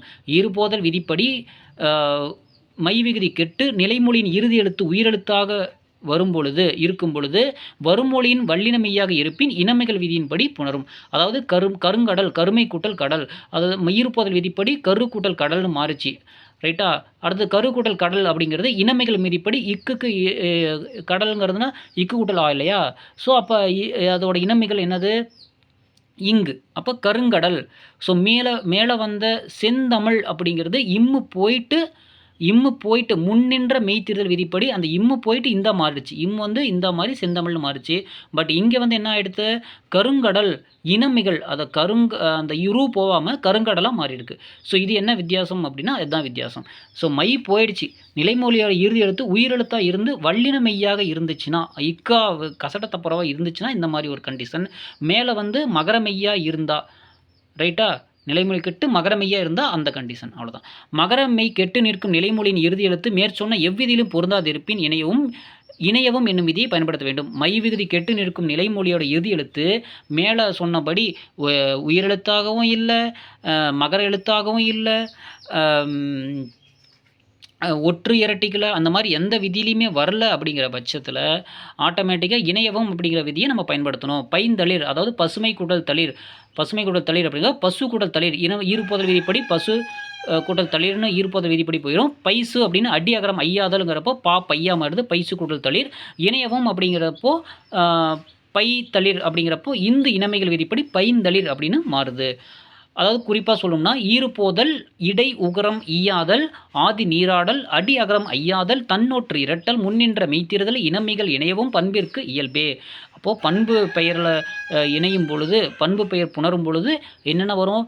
ஈறுபோதல் இடை உகரம் ஈயாதல் ஆதி நீராடல் அடி அகரம் ஐயாதல் தன்னொற்று இரட்டல் முன்னின்ற மெய்த்திருதல் இனமிகள் இணையவும் அப்படிங்கிறது பண்பிற்கு இயல்பே அப்படின்னு சொல்லி 136ல் சொல்லியிருக்காங்க. அடுத்ததாக மெய்மயக்கம் சொல்லி ஒரு தெரிந்து கொள்வோம் பகுதியில் கொடுத்துருக்காங்க. மெய்மயக்கம்னா என்னன்னு சொல்லி பார்த்துக்கலாம். மொழிக்கு முதலில் வரும் எழுத்துக்களையும் இறுதியில் வரும் எழுத்துக்களையும் அறிந்து கொண்டதைப் போலவே மொழிக்கு இடையில் வரும் எழுத்துக்களையும் அறிந்து கொள்ள வேண்டும். இவ்வாறான எழுத்துக்கள் தமிழ் சொற்களையும் பெருமொழி சொற்களையும் கண்டறியவும் பயன்படுத்தவும் உதவுகிறது. சொல்லின் இடையில் வரும் மெய்யெழுத்துக்கள் அடுத்தடுத்து வருவது மெய்மயக்கம் எனப்படும். இது உடல்நிலை மெய்மயக்கம், வேற்றுநிலை மெய்மயக்கம் 2 வகைப்படும். உடல்நிலை மெய்மயக்கம்னா சொற்களின் இடையில் ஒரே மெய்யெழுத்து அடுத்தடுத்து வருவது உடல்நிலை மெய்மயக்கம். தமிழில் இக்கு இச்சி இத்து இப்பு ஆகிய மெய்யெழுத்துக்கள் தம் எழுத்துக்களுடன் மட்டும் சேரும் உடல்நிலை மெய்மயக்கம் எனப்படும். இந்த எழுத்துக்களில் அருகில் உள்ள அவற்றிற்குரிய எழுத்து வரிசை மட்டுமே வரும், பேரெழுத்துக்கள் வாரா. அவ்வாறு வந்தால் அச்சொல் வந்து தமிழ் சொல்லாக இருக்காது. எடுத்துக்காட்ட பக்கம் என்ற சொல்லில் வந்து பா இக்கு கா வந்து இக்கு கூட்டல் ஆ கூட்டல் இம். ஸோ இக்கு என்னும் மெய்யெழுத்து தொடர்ந்து இருமுறை வந்துள்ளதை பாருங்கள், பக்கம். இது போலவே இச்சி இத்து இப்பும் வரும். அச்சம் எச்சம் மொத்தம் சாத்தன் அப்பம் கப்பம். அடுத்தது வேற்றுநிலை மெய்மயக்கம். சொல்லின் இடையில் வெவ்வேறு மெய்யெழுத்துக்கள் தொடர்ந்து வருவது வேற்றுநிலை மெய்மயக்கம். தமிழில் இல் அதாவது இடையினராவும் மகர லகரமோ சிறப்பு லகரமோ 2 மெய்யெழுத்துக்கள் தம் வரிசை எழுத்துக்களுடன் சேர்ந்து வராமல் பிற மெய்யெழுத்துடன் சேர்ந்து மட்டுமே சேர்ந்து வரும். தம் வரிசை மெய்யெழுத்துடன் சேர்ந்து வராமல் பிற மெய்யெழுத்துடன் மட்டுமே சேர்ந்து வரும். எனவே இவ்விரு மெய்யெழுத்துக்களும் வேற்றுநிலை மெய்மயக்கத்திற்கு மட்டுமே உரியவையாகும். இக்கு இச்சு இத்து இப்பு இரு இல்லு ஆகிய 6னையும் தவிர்த்த ஏனைய 12 மெய்களும் உடல்நிலை மெய்மயக்கமாகவும் வேற்றுநிலை மயக்கமாகவும் உள்ளன. இவற்றை மெய்மயக்கம் என்றே கொள்ள வேண்டும். இரு அப்படின்னா தேர்தல் உயர்வு, இல்னா வாழ்பவன் சூழ்க அப்படின்னு சொல்கிறோம். இட்டுங்கிறது பட்டம் காட்சி, இம் அப்படின்னா அம்மா அம்பு, இரு அப்படின்னா வெற்றி பயிற்சி, இங்குனா அங்கனம் தங்கம், இஞ்சினா விஞ்ஞானம் மஞ்சள், இன் அப்படிங்கிறப்போ டன்னகரத்தில் வர இன் அப்படிங்கிறப்போ தண்ணீர் நண்பகல், இந்து அப்படிங்கிறப்போ செந்நெறி தந்த, இம்னா அம்மா அம்பு, இன் ரன்னகரமாக இருந்துச்சுன்னா மன்னன் இன்பம், ஈ அப்படின்னா செய்யலாம் வாய்மை, இல் அப்படின்னா வகர லகரமாக இருந்துச்சுன்னா நல்லவன் செல்வம், வகரமாக இவ்வா இருந்துச்சுன்னா இவ்விதம் தெவ்யாது, இல் அப்படின்னா நகர லகரமாக இருந்துச்சுனாக்கா உள்ளம் கொள்கை. ஈரொட்டு மெய்மயக்கம்னா தனி சொற்களிலோ கூட்டுச் சொற்களிலோ சொற்களின் இடையில் இரு இல்லு இல் இல் ஆகிய மெய்கள் ஈரோட்டாய் வரும். 3 மெய்கள் மயங்கியும் வரும். இதனை ஈரோட்டு மெய்மயக்கம் அப்படின்னு சொல்கிறோம். காய்ச்சல் நாய்க்கால், இரு அப்படிங்கிறது உயர்ச்சி தேர்கால், இல் அப்படிங்கிறது வீழ்ச்சி கால் புணர்ச்சி. காய்ச்சல் நாய்க்கால் உயர்ச்சி தேர்கால், இல்லுக்கு வந்து வீழ்ச்சி கால் புணர்ச்சி. அடுத்ததாக பகுபத உறுப்புகள். தமிழ் மொழியில் சொல்லுக்கு வழங்கும் பெயர்களுள் ஒன்று பதம் என்பதாகும். இலக்கண வகையில் அமைந்த சொற்கள் 4 பெயர்ச்சொல்லும் வினைச்சொல்லும் பிரித்து பொருள் தரும் நிலையில் இருந்தால் இவற்றை பகுபதங்கள் என்பர். ஸோ தமிழ் மொழியில் வந்து சொல்லுக்கு வழங்கும் பெயர்களில் ஒன்று பதம். சொல் அப்படிங்கிற வார்த்தைக்கு பதம் அப்படின்னு சொல்லுவாங்க. இலக்கண வகையில் அமைந்த சொற்கள் 4 பெயர்ச்சொல்லும் வினைச்சொல்லும் பிரித்து பொருள் தரும் நிலையில் இருத்தலால் அதனை வந்து பகுபதங்கள் அப்படின்னு சொல்கிறோம். இடைச்சொல்லும் உரிச்சொல்லும் பகாபதத்திற்குரியவை. இவற்றை பெயர் பகுபத சொற்களை காட்டிலும் வினை பகுபத சொற்களே வழக்கில் மிகுதியாக இருக்கின்றன. ஸோ இலக்கண வகையில் 4 வகை சொல்: பெயர்ச்சொல், வினைச்சொல், இடைச்சொல், உரிச்சொல். பெயர்ச்சொல்லும் வினைச்சொல்லும் வந்து பிரித்து பொருள் தரும் வகையில் இருப்பதால் இது பகுபதம். இடைச்சொல்லும் உரிச்சொல்லும் பகாபதத்திற்குரியவை இருக்கு. இவற்றை வந்து பெயர் பகாபத சொற்கள் காட்டிலும் வினை பகாபத சொற்கள் தான் வழக்கில் மிகுதியாக இருக்குது. சொற்களை பொருள் நோக்கிலும் பிரித்து சொல்லுவாங்க. ஒவ்வொரு சொல்லிலும் உள்ள உறுப்புகள் எவையவை என்ற வகையிலும் பிரித்து எழுதுவர். அவ்வாறு பிரித்து எழுதும் உறுப்புகள் வந்து பகுபத உறுப்புகள் என்பர். பகுதி, விகுதி, இடைநிலை, சந்தி, சாரிய, விகாரம் என பொதுவாக 6 வகைப்படும். ஒரு வினை பகுபதத்தின் பகுதியும் விகுதியும் அடிப்படை உறுப்புகளாக உள்ளன. சில சொற்களில் பகுபத உறுப்புகள் 1 2 குறைந்து வரும். சில சொற்கள் 6 உறுப்புகள் பெற்று வரும். ஒரு பகுபதத்தில் பகுதி, விகுதி, இடைநிலை என்பவையே பொருள் தரும் உறுப்புகளாகும். பகுதி, விகுதி, இடைநிலை தான் பொருள் தரும் உறுப்புகளாகும். பகுதி பெரும்பாலும் சொற்களை விகுதி, இடைநிலை ஆகியன பகுதி பெரும்பாலும் சொற்பொருளையும் விகுதி, இடைநிலை ஆகியன இலக்கண பொருண்மைகளும் தருகின்றன. பகுதிங்கிறது சொற்பொருளை தருது, விகுதி, இடைநிலையும் இலக்கண பொருண்மைகளை தருது. இவை மூன்றும் இணையும் போது ஏற்படும் புணர்ச்சி மாற்றங்களே சந்தி, சரிய, விகாரம். இவை மூன்றும் இணையும் போது ஏற்படும் புணர்ச்சி மாற்றங்களே சந்தி, சரிய, விகாரம். பகுதி அப்படிங்கிறது ஒரு சொல்லின் அடிச்சொல்லே பகுதியாகும். இதனை முதல்நிலை என்றும் கூறுவர். பகுதி அப்படிங்கிறது ஒரு சொல்லின் அடிச்சொல்லே பகுதியாகும். இதனை முதல்நிலை என்றும் கூறுவர். விகுதி பெறாத ஏவல் வினையாக வரும். பகுதி அப்படிங்கிறது என்னென்ன? ஒரு சொல்ல அடிச்சொல் வந்து பகுதி, இது முதல்நிலைன்னு சொல்கிறாங்க. விகுதி பெறாத ஏவல் வினையாக வரும். மேலும் பகுதி விகுதி அப்படின்னு சொல்லி பிரிக்க இயலாததாய் வரும். பாடினான் என்றும் ஏவல் வினை முற்றை பாடு கூட்டல் இன் கூட்டல் ஆண் என பிரிக்கலாம். இதில் பாடு என்பது பகுதியாகவும் விகுதி பெறாத ஏவல் வினையாகவும், இது போலவே படு, படி, ஆடு, செய், எழுது, நட, ஓடு போன்ற பகுதியாகவும் விகுதி பெறாத ஏவல் வினையாகவும் வரும். படி, ஆடு, செய், எழுது, நட, ஓடு அப்படிங்கிற பகுதியாகவும் விகுதி பெறாத ஏவல் வினையாகவும் இருக்கின்றன. அறிஞர் என்னும் பெயர் சொல்லை அரி கூட்டல் இஞ்சு கூட்டல் அர் என பிரிக்கலாம். இதில் அரி என்பது பகுதியாகவும் விகுதி பெறாத ஏவல் வினையாகவும் வருகின்றன. பகுதி சில சொற்களில் ஒற்று இரட்டித்து காலம் காட்டும். பகுதி வந்து சில சொற்களில் ஒற்று இரட்டித்து காலம் காட்டும். விகுதி அப்படிங்கிறது ஒரு வினைமுற்று சொல்லின் இறுதியில் நின்று திணை, பால், எண், இடம் ஆகியவற்றை வெளிப்படுத்தும் உறுப்பு விகுதி. ஒரு வினைமுற்று சொல்லின் இறுதியில் நின்று திணை, பால், எண், இடம் ஆகியவற்றை வெளிப்படுத்தும் உறுப்பு வந்து விகுதி எனப்படும். கொடுத்தான், கொடு கூட்டல் இத்து கூட்டல் இத்து கூட்டல் ஆண். படித்தாள், படி கூட்டல் இத்து கூட்டல் இத்து கூட்டல் ஆள். நடந்தது, நட கூட்டல் இத்து இந்து, இத்து கூட்டல் ஆ கூட்டல் தூ. இவற்றுள் ஆண், ஆள், தூ என்பவை விகுதிகளாகும். ஆண் என்னும் விகுதி உயர்திணை, ஆண் ஒருமை படற்கை இடம் எனவும் என்பனவற்றையும், ஆள் என்பது விகுதி உயர்திணை பெண்பால் ஒருமை படற்கை இடம் என்பவற்றையும், தூ என்பது விகுதி அக்ரிணை ஒன்றன்பால் படற்கை என்பவற்றையும் வெளிப்படுத்துகிறது. அதாவது ஆண், ஆள், அது அப்படிங்கிறது வினைப்பகுதி. அந்த ஆண் அப்படிங்கிறது உயர்திணை ஆண்பால் ஒருமை படற்கை சொல்லுது. ஆள் அப்படிங்கிறது விகுதி உயர்திணை பெண்பால் ஒருமை படற்கை இடத்தை சொல்லுது. தூ அப்படிங்கிறது அக்ரிணை ஒன்றன்பால் படற்கை இடத்தை சொல்லுது. வியங்கோல், துளைப்பெயர், பெயரெச்சம், வினையெச்சம் போன்ற பல்வேறு இலக்கண பொருண்மைகளையும் உணர்த்தவும் விகுதி பயன்படுகிறது. வியங்கோல், துளைப்பெயர், பெயரெச்சம், வினையெச்சம் இதெல்லாம் கண்டுபிடிக்கிறதுக்கு விகுதி பயன்படுது. எழுதுக, எழுது கூட்டல் கா. செய்தல், செய் கூட்டல் தல். உரைத்த, உரை கூட்டல் இத்து கூட்டல் ஆ. படித்து, படி கூட்டல் இத்து கூட்டல் ஊ. இடைநிலை அப்படிங்கிறது பகுதிக்கும் விகுதிக்கும் இடையில் தோன்றும் உறுப்பு இடைநிலை எனப்படும் என்று பெயர். வினைப்பகுபதத்தில் வரும் இடைநிலை கால இடைநிலை, எதிர்மறை இடைநிலை என இருவகைப்படுத்துவர்.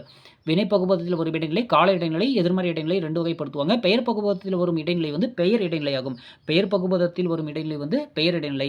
கால இடைநிலை பொறுத்த வரைக்கும் ஒரு வினைப்பகுபதத்தில் பகுதிக்கும் விகுதிக்கும் இடையில் வந்து காலம் காட்டும் உறுப்பு கால இடைநிலை அல்லது காலம் காட்டும் இடைநிலை எனப்படும். ஒரு வினைப்பகுபதத்தில் பகுதிக்கும் விகுதிக்கும் இடையில் வந்து காலம் காட்டும் உறுப்பு கால இடைநிலை அல்லது காலம் காட்டும் இடைநிலை எனப்படும். செய்தான் அப்படிங்கிறது செய் கூட்டல் இத்து கூட்டல் ஆண் அப்படின்னு பிரியுது. செய்கிறான் அப்படிங்கிறது செய் கூட்டல் கிரு கூட்டல் ஆண். செய்வான் அப்படிங்கிறது செய் கூட்டல் இவ் கூட்டல் ஆண். இவற்றில் வந்து இத்து, கிரு, இவ் என்பன கால இடைநிலைகளாகும். இவை முறையே இறந்த காலம், நிகழ்காலம், எதிர்காலம் என்பவற்றை உணர்த்துகின்றன. இறந்த காலம் அப்படிங்கிற குறிப்புக்கூடிய எழுத்துக்கள் என்ன? இத்து, இட்டு, இரு, இன்னு. இத்து, இட்டு, இரு, இன்னு. நிகழ்கால இடைநிலை கிரு, கின்று, ஆண் என்று. எதிர்கால இடைநிலை வந்து இப்பு, இவ்வு. எதிர்மறை இடைநிலை வந்து ஆ, அல், இல். எதிர்மறை இடைநிலை அப்படின்னா எதிர்மறை வினைச்சொற்கள் பகுதிக்கும் விகுதிக்கும் இடையில் வந்து எதிர்மறையை உணர்த்தும் இடைநிலை எதிர்மறை இடைநிலை. எதிர்மறை வினைச்சொற்களில் பகுதிக்கும் விகுதிக்கும் இடையில் வந்து எதிர்மறையை உணர்த்தும் இடைநிலை வந்து எதிர்மறை இடைநிலையாகும். ஆ என்னும் எதிர்மறை இடைநிலைக்கு அடுத்து உயிர் மெய்வரின் கெடாமல் வரும். ஆ என்னும் எதிர்மறை இடைநிலைக்கு அடுத்து உயிர்மெய் வரின் கெடாமல் வரும். உயிரெழுத்து வரின் தன் பொருளை நிறுவி கெட்டு வரும். உயிரெழுத்து வரலைன்னா கெடாமல் இருக்கும். உயிரெழுத்து வந்துச்சுன்னா கெட்டு வரும். ஓடாது ஓடு கூட்டல் ஆ கூட்டல் தூ. பேசான் பேசு கூட்டல் ஆ கூட்டல் ஆன். காணலான் கான் கூட்டல் அல் கூட்டல் அன். எழுதிலன் எழுது கூட்டல் இல் கூட்டல் அன். பெயர் இடைநிலை அப்படின்னா ஸோ அது புரிஞ்சது இல்லையா? ஓடாது அப்படின்னா ஓடு கூட்டல் ஆ கூட்டல் தூ. அதாவது ஆகிறது எதிர்மறை இடைநிலைக்கு அடுத்து உயிர் மெய் வந்துச்சுன்னா கெடாமல் வரும். தூ வரும் இல்லையா? அப்போ ஓடாது அப்படின்னு சொல்லி வரும். உயிரெழுத்து வந்துச்சுன்னா கெட்டு வரும். பேசு அப்படின்னா பேசான். பேசு கூடல் ஆ கூடல் ஆன். பேசான் அப்படின்னு சொல்லி வரும். பெயர் இடைநிலை என்ன? ஒரு ஆக்கப்பெயர் சொல்லில் பெயர் பகுதியை விகுதியோடு இணைப்பதற்கு வரும் இடைநிலை பெயர் இடைநிலையாகும். ஓர் ஆக்கப்பெயர் சொல்லில் பெயர் பகுதியை விகுதியோடு இணைப்பதற்கு வரும் இடைநிலை பெயர் இடைநிலையாகும். இச்சு இஞ்சி இந்து இத்து இவ்வு. இச்சு இஞ்சி இந்து இத்து இவ்வு ஆகிய மெய்கள் பெயர் இடைநிலைகளாக வரும். தமிழச்சி அப்படிங்கிறது தமிழ் கூட்டல் ஆ கூட்டல் இச் கூட்டல் இ. தமிழச்சி அப்படிங்கிறத தமிழ் கூட்டல் ஆ கூட்டல் இச் கூட்டல் இ அப்படின்னு சொல்லுவோம். இளைஞர் அப்படின்னா இலை கூட்டல் இஞ்சி கூட்டல் அர். ஓட்டுநர் அப்படின்னா ஓட்டு கூட்டல் இந்து கூட்டல் அர். ஒருத்தி அப்படின்னா ஒரு கூட்டல் இத்து கூட்டல் இ. மூவர் அப்படின்னா மூன்று கூட்டல் இவ்வு கூட்டல் அர். அடுத்ததாக சந்தி அப்படிங்கிறது சந்தி என்பதற்கு புணர்ச்சி என்று பெயர். சந்தி அப்படிங்கிறது மீட் பண்ணுறோம். அப்போ புணர்ச்சி என்று பெயர். பகுதி விகுதி இடைநிலை ஆகிய பகுபத உறுப்புகள் புணரும் பொழுது இடையில் தோன்றும் உறுப்பு சந்தி. சந்தி பகுதிக்கும் இடைநிலைக்கும் இடையில் வருவது பெரு வழக்கம். பகுதிக்கும் இடைநிலைக்கும் நடுவில் வருவது சந்தி. புணர்ச்சியின் போது ஏற்படும் விகாரங்களான தோன்றல் திரிதல் கெடுதலை சந்தி என்றும் சொல்வர். புணர்ச்சியின் போது ஏற்படும் விகாரங்களான தோன்றல் திரிதல் கெடுதல் சந்தி என்றும் சொல்வர். ஓர் எழுத்தை தோன்றுதலை சந்தி என்றும் மற்றைய திரிதலை கெடுதலையும் விகாரம் அப்படின்னு சொல்கிறாங்க. ஒரு எழுத்து தோன்றுச்சு அப்படின்னா சந்தி. மற்ற எழுத்து திரிதல் கெடுதலையும் விகாரம் சொல்கிறாங்க. பெரும்பாலும் இத்து இப்பு இக்கு என்று என்னும் 3 எழுத்துக்களில் ஒன்று சந்தியாக வரும். பெரும்பாலும் இத்து இப்பு இக்கு என்னும் 3 எழுத்துக்களில் ஒன்று சந்தியாக வரும். உடன்படு மெய்கள் இவ்வு ஈ இவ்வு சந்தியாக வருவதும் உண்டு. உடன்படு மெய்களில் வந்து ஈ இவ்வு தான் சந்தியாக வரும். அசைத்தான் அசை கூட்டல் இத்து கூட்டல் ஆண். படிக்கிறார் படி கூட்டல் இக்கு கூட்டல் கிரு கூட்டல் ஆர். காப்பார் கா கூட்டல் இப்பு கூட்டல் ஆர். வணங்கிய வணங்கு கூட்டல் இன் ஈ கூட்டல் ஆ. ஸோ பகுபத உறுப்புகளில் அடங்காமல் 7வது உறுப்பாக வரும் புறத்துறுப்பு எழுத்துப்பேறு எனப்படும். பகுபத உறுப்புகளில் இல்லாமல் 7வது உறுப்பாக வரக்கூடிய உறுப்பு வந்து புறத்துறுப்பு எழுத்துப்பேறு எனப்படும். சாரியை வரவேண்டிய இடத்தில் புள்ளி பெற்ற எழுத்து உயிர் ஏற இடமளித்து வந்தால் அதனை எழுத்துப்பேறு என குறிப்பிட வேண்டும். சாரியை எங்கே வருதோ அந்த இடத்தில் புள்ளி பெற்ற எழுத்து உயிர் ஏற இடமளித்து வந்தால் அதனை எழுத்துப்பேறு என குறிப்பிட வேண்டும். விகுதி தனியே வராமல் துணையாக பெற்று வரும் எழுத்தே எழுத்துப்பேறாகும். விகுதி தனியே வராமல் துணையாக பெற்று வரும் எழுத்தே எழுத்துப்பேறாகும். எழுத்துப்பேறு காலம் காட்டாது. பாடுதி பாடு கூட்டல் இத்து கூட்டல் இ. பாடுதினா பாடு கூட்டல் இத்து கூட்டல் இ. மொழியாதான் மொழி கூட்டல் ஈ கூட்டல் ஆ கூட்டல் இத்து கூட்டல் ஆண். மொழி கூட்டல் ஈ கூட்டல் ஆ கூட்டல் இத்து கூட்டல் ஆண். இச்சொற்களில் ஈ என்னும் முன்னிலை ஒருமை வினைமுற்று விகுதிக்கு முன்னும் ஆ என்னும் எதிர்மறை இடைநிலைக்கு பின்னும் வரும். இத்து எழுத்துப்பேராகும். இந்த சொற்களில் வந்து ஈக்கு முன்னிலை ஒருமை முற்று வினைமுற்று விகுதிக்கு முன்னும் ஈ என்னும் முன்னிலை ஒருமை வினைமுற்று விகுதிக்கு முன்னாடி அதை பாடுதினா பாடு கூட்டல் இத்து கூட்டல் ஈ இல்லையா? அந்த ஈ எழுத்து எப்படி இருக்குன்னா முன்னிலை ஒருமை வினைமுற்று அந்த விகுதி தான் அது.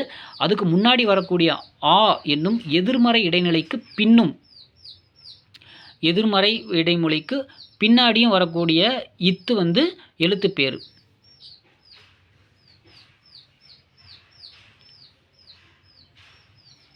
ஸோ பாடுதிங்கிறல ஈ அப்படிங்கிற முன்னிலை ஒருமை வினைமுற்று விகுதிக்கு முன்னாடியும் ஆ அப்படிங்கிற மொழியாதான் அப்படிங்கிற மொழி கூட்டல் ஈ கூட்டல் ஆ கூட்டல் இத்து கூட்டல் ஆண் வரும் இல்லையா?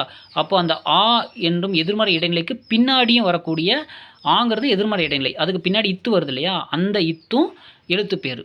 அவ்வளோதான். சாரியை அப்படிங்கிறது பகுதியோடு இடைநிலையும் இடைநிலையோடு விகுதியும் பொருத்தமாக சார்ந்து இயைய வரும் உறுப்பு சாரியாகும். பகுதியோடு இடைநிலையும் இடைநிலையோடு விகுதியும் பொருத்தமாக சார்ந்து இயைய வரும் உறுப்பு சாரியாகும். பெரும்பாலும் சாரியை இடைநிலைக்கும் விகுதிக்கும் இடையில் வரும். சாரியை அப்படிங்கிறது இடைநிலைக்கும் விகுதிக்கும் இடையில் வரும். பார்த்தனன் பார் கூட்டல் இத்து கூட்டல் இத்து கூட்டல் அன் கூட்டல் அன். இச்சொல்லில் இடைநிலைக்கும் விகுதிக்கும் இடையில் வரும் அன் வந்து சரியாகும். சந்தி வர வேண்டிய இடத்தில் உயிர் மெய் எழுத்து வந்தால் அதனை சாரியை என்று குறிப்பிடப்படும். சந்தி வர வேண்டிய இடத்தில் உயிர்மெய் எழுத்து வந்தா அது வந்து சாரியை அப்படின்னு நம்ம சொல்லணும். தருக்கு வின் அப்படின்னா தா பிராக்கெட்டில் தரு கூட்டல் கூ கூட்டல் இவ்வு கூட்டல் என். ஸோ இந்த சொல்ல பகுதிக்கும் இடைநிலைக்கு நடுவில் கூ அப்படிங்கிறது வந்துருக்கு இல்லையா, தா கூட்டல் கூ அப்படின்னு வந்து அப்போ அந்த கூ வந்து சாரியை. சாரியைக்கு பொருள் கிடையாது, சாரியைங்கிறது பொருள் இல்லை. அன் என்பது விகுதியாக வரும்பொழுது அன் என்பதே சாரியையாக வரும். அன் என்பது விகுதியாக வரும்பொழுது அன் என்பதே சாரியையாக வரும். அன் அப்படிங்கிற விகுதி வந்துச்சுன்னா அதுக்கு முன்னாடி வர இன் வந்து சாரியையாக இருக்கும். ஆண் ஆள் ஆர் ஆகிய விகுதிகள் வரும்பொழுது அன் வந்து சாரியையாக வராது. அன் வந்தால் மட்டும்தான் அன் சாரியை வரும். ஆண் ஆள் ஆர் அப்படிங்கிற விகுதிகள் வரும்பொழுது அன் வந்து சாரியாக வராது. விகாரம் அப்படிங்கிறது பகுதி விகுதி இடைநிலை ஆகியவை புணரும் பொழுது அவற்றின் வடிவத்தில் ஏற்படும் மாற்றம் விகாரம். பகுதி விகுதி இடைநிலை ஆகியவை புணரும் பொழுது அவற்றின் வடிவத்தில் ஏற்படும் மாற்றம் விகாரம் எனப்படும். ஓர் எழுத்து மற்றொரு எழுத்தாக திரிந்து கெட்டும் நெடில் குறிலாக மாற்றம் பெறும். இத்தகைய மாற்றமே விகாரம் எனப்படும். ஓர் எழுத்து மற்றொரு எழுத்தாக திரிந்தும் கெட்டும் நெடில் குறிலாகவும் மாற்றம் பெறும். ஒரு எழுத்தா மற்றொரு எழுத்தா வந்து திரியும், அப்புறம் கெடும், நெடில் குறிலாகவும் மாற்றம் பெறும். இத்தகைய மாற்றம் தான் விகாரம் சொல்கிறாங்க. நின்றான் நில் பிராக்கெட்டில் இன் இர் ராங்கிறது இர்குட்டல் ஆண், ரான்கிறது இர்குட்டல் ஆண் வருது. நில்ங்கிற என்னும் பகுதியில் வந்து இல் என்னும் எழுத்து வந்து இன்னா தெரிந்தது. இல் என்பது இன்னாக தெரிந்தது. வணங்கிய அப்படிங்கிறது வணங்கு கூட்டல் ஈ பிராக்கெட்டில் இன் கூட்டல் ஈ கூட்டல் ஆ ஆகுது. ஈ வந்து இன் என்னும் இடைநிலை நகரம் வந்து கெட்டது. கண்டான் கான் கூட்டல் கண் பிராக்கெட்டில் கண் கூட்டல் இட்டு கூட்டல் ஆண். கான் என்னும் பகுதி கண் என குறிக்கிறது. எழுதினோர் எழுது கூட்டல் இன் கூட்டல் ஓர் அப்படிங்கிறது ஆர். அப்போ ஆறுங்கிறது விகுதி என நின்றது. ஸோ என்னென்ன ஞாபகம் வச்சுக்கணும்னா இறந்த கால இடைநிலை வந்து இத்து இட்டு இரு இன்னு. இறந்த கால இடைநிலைகள் இத்து இட்டு இரு இன்னு. நிகழ்கால இடைநிலைக்கு வந்து கிறு கென்று ஆணின்று, கிறு கென்று ஆணின்று. எதிர்கால இடைநிலைக்கு வந்து இப்பு இவ்வு, எதிர்கால இடைநிலைக்கு இப்பு இவ்வு. எதிர்மறை இடைநிலைக்கு வந்து ஆ அல் இல், எதிர்மறை இடைநிலை ஆ அல் இல். தன்மை ஒருமை வினைமுற்று விகுதிங்கிறது தன்மை ஒருமை வினைமுற்று என் ஏன் அல் அன் கூ டு தூரு. என் ஏன் அல் அன் கூ டு தூரு. தன்மை பன்மை வினைமுற்று விகுதிகள்னா எம் ஏம் அம் ஆம் ஓம் கும் டும் தும் ரும். தன்மை பன்மை வினைமுற்றுனா எம் ஏம் அம் ஆம் ஓம் கும் டும் தும் ரும். முன்னிலை ஒருமை வினைமுற்று விகுதினா ஐ ஆய் இ. ஐ ஆய் ஈங்கிறது முன்னிலை ஒருமை வினைமுற்று விகுதி. முன்னிலை பன்மை வினைமுற்று விகுதினா இர் ஈர் மின். முன்னிலை பன்மை வினைமுற்று விகுதினா இர் ஈர் மின். படற்கை ஆண்பால் வினைமுற்று விகுதி. படற்கை ஆண்பால் வினைமுற்று விகுதினா அன் ஆண் அன் ஆண். படற்கை பெண்பால் வினைமுற்று விகுதினா அல் ஆள். இல்லு வந்தாவே பெண்பால், இன் வந்தாவே ஆண்பால், அப்படி வச்சுக்கணும். படற்கை பலர்பால் வினைமுற்று விகுதினா இரு வரும். அர் ஆர் ப மார்கள். அர் ஆர் பா மார்கள் இதெல்லாம் படற்கை பலர்பால் வினைமுற்று விகுதி. படற்கை ஒன்றன்பால் வினைமுற்று விகுதினா தூ ரூ டு, தூ ரூ டு. படற்கை பலவின்பால் வினைமுற்று விகுதினா அ ஆ. படற்கை பலவின்பால் வினைமுற்று விகுதினா அ ஆ. வியங்கோல் வினைமுற்று விகுதினா கா இய இயர், கா இய இயர் அப்படிங்கிறது வியங்கோல் வினைமுற்று விகுதி. தெருநிலை பெயரச்ச விகுதினா ஆ உம்.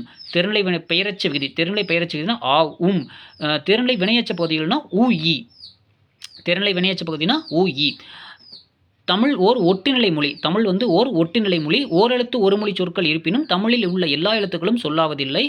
ஒன்றுக்கு மேற்பட்ட எழுத்துக்கள் சேர்ந்தே சொல்லாகின்றன. அவ்வாறு சொற்கள் புதிதாக தோன்றுவதற்கு ஒரு மொழியியல் நுட்ப அடிப்படை உள்ளது. பகுதி ஒரு மொழியின் அடிப்படையான வேர்ச்சொல். பகுதி அப்படிங்கிறது ஒரு மொழியின் அடிப்படையான வேர்ச்சொல்லாகும். புதிய சொல்லாக்கத்திற்கு வேர்ச்சொற்களின் வருகை அவற்றின் சேர்க்கை பற்றிய மொழியியல் நுட்ப அறிவு இன்றியமையாதது.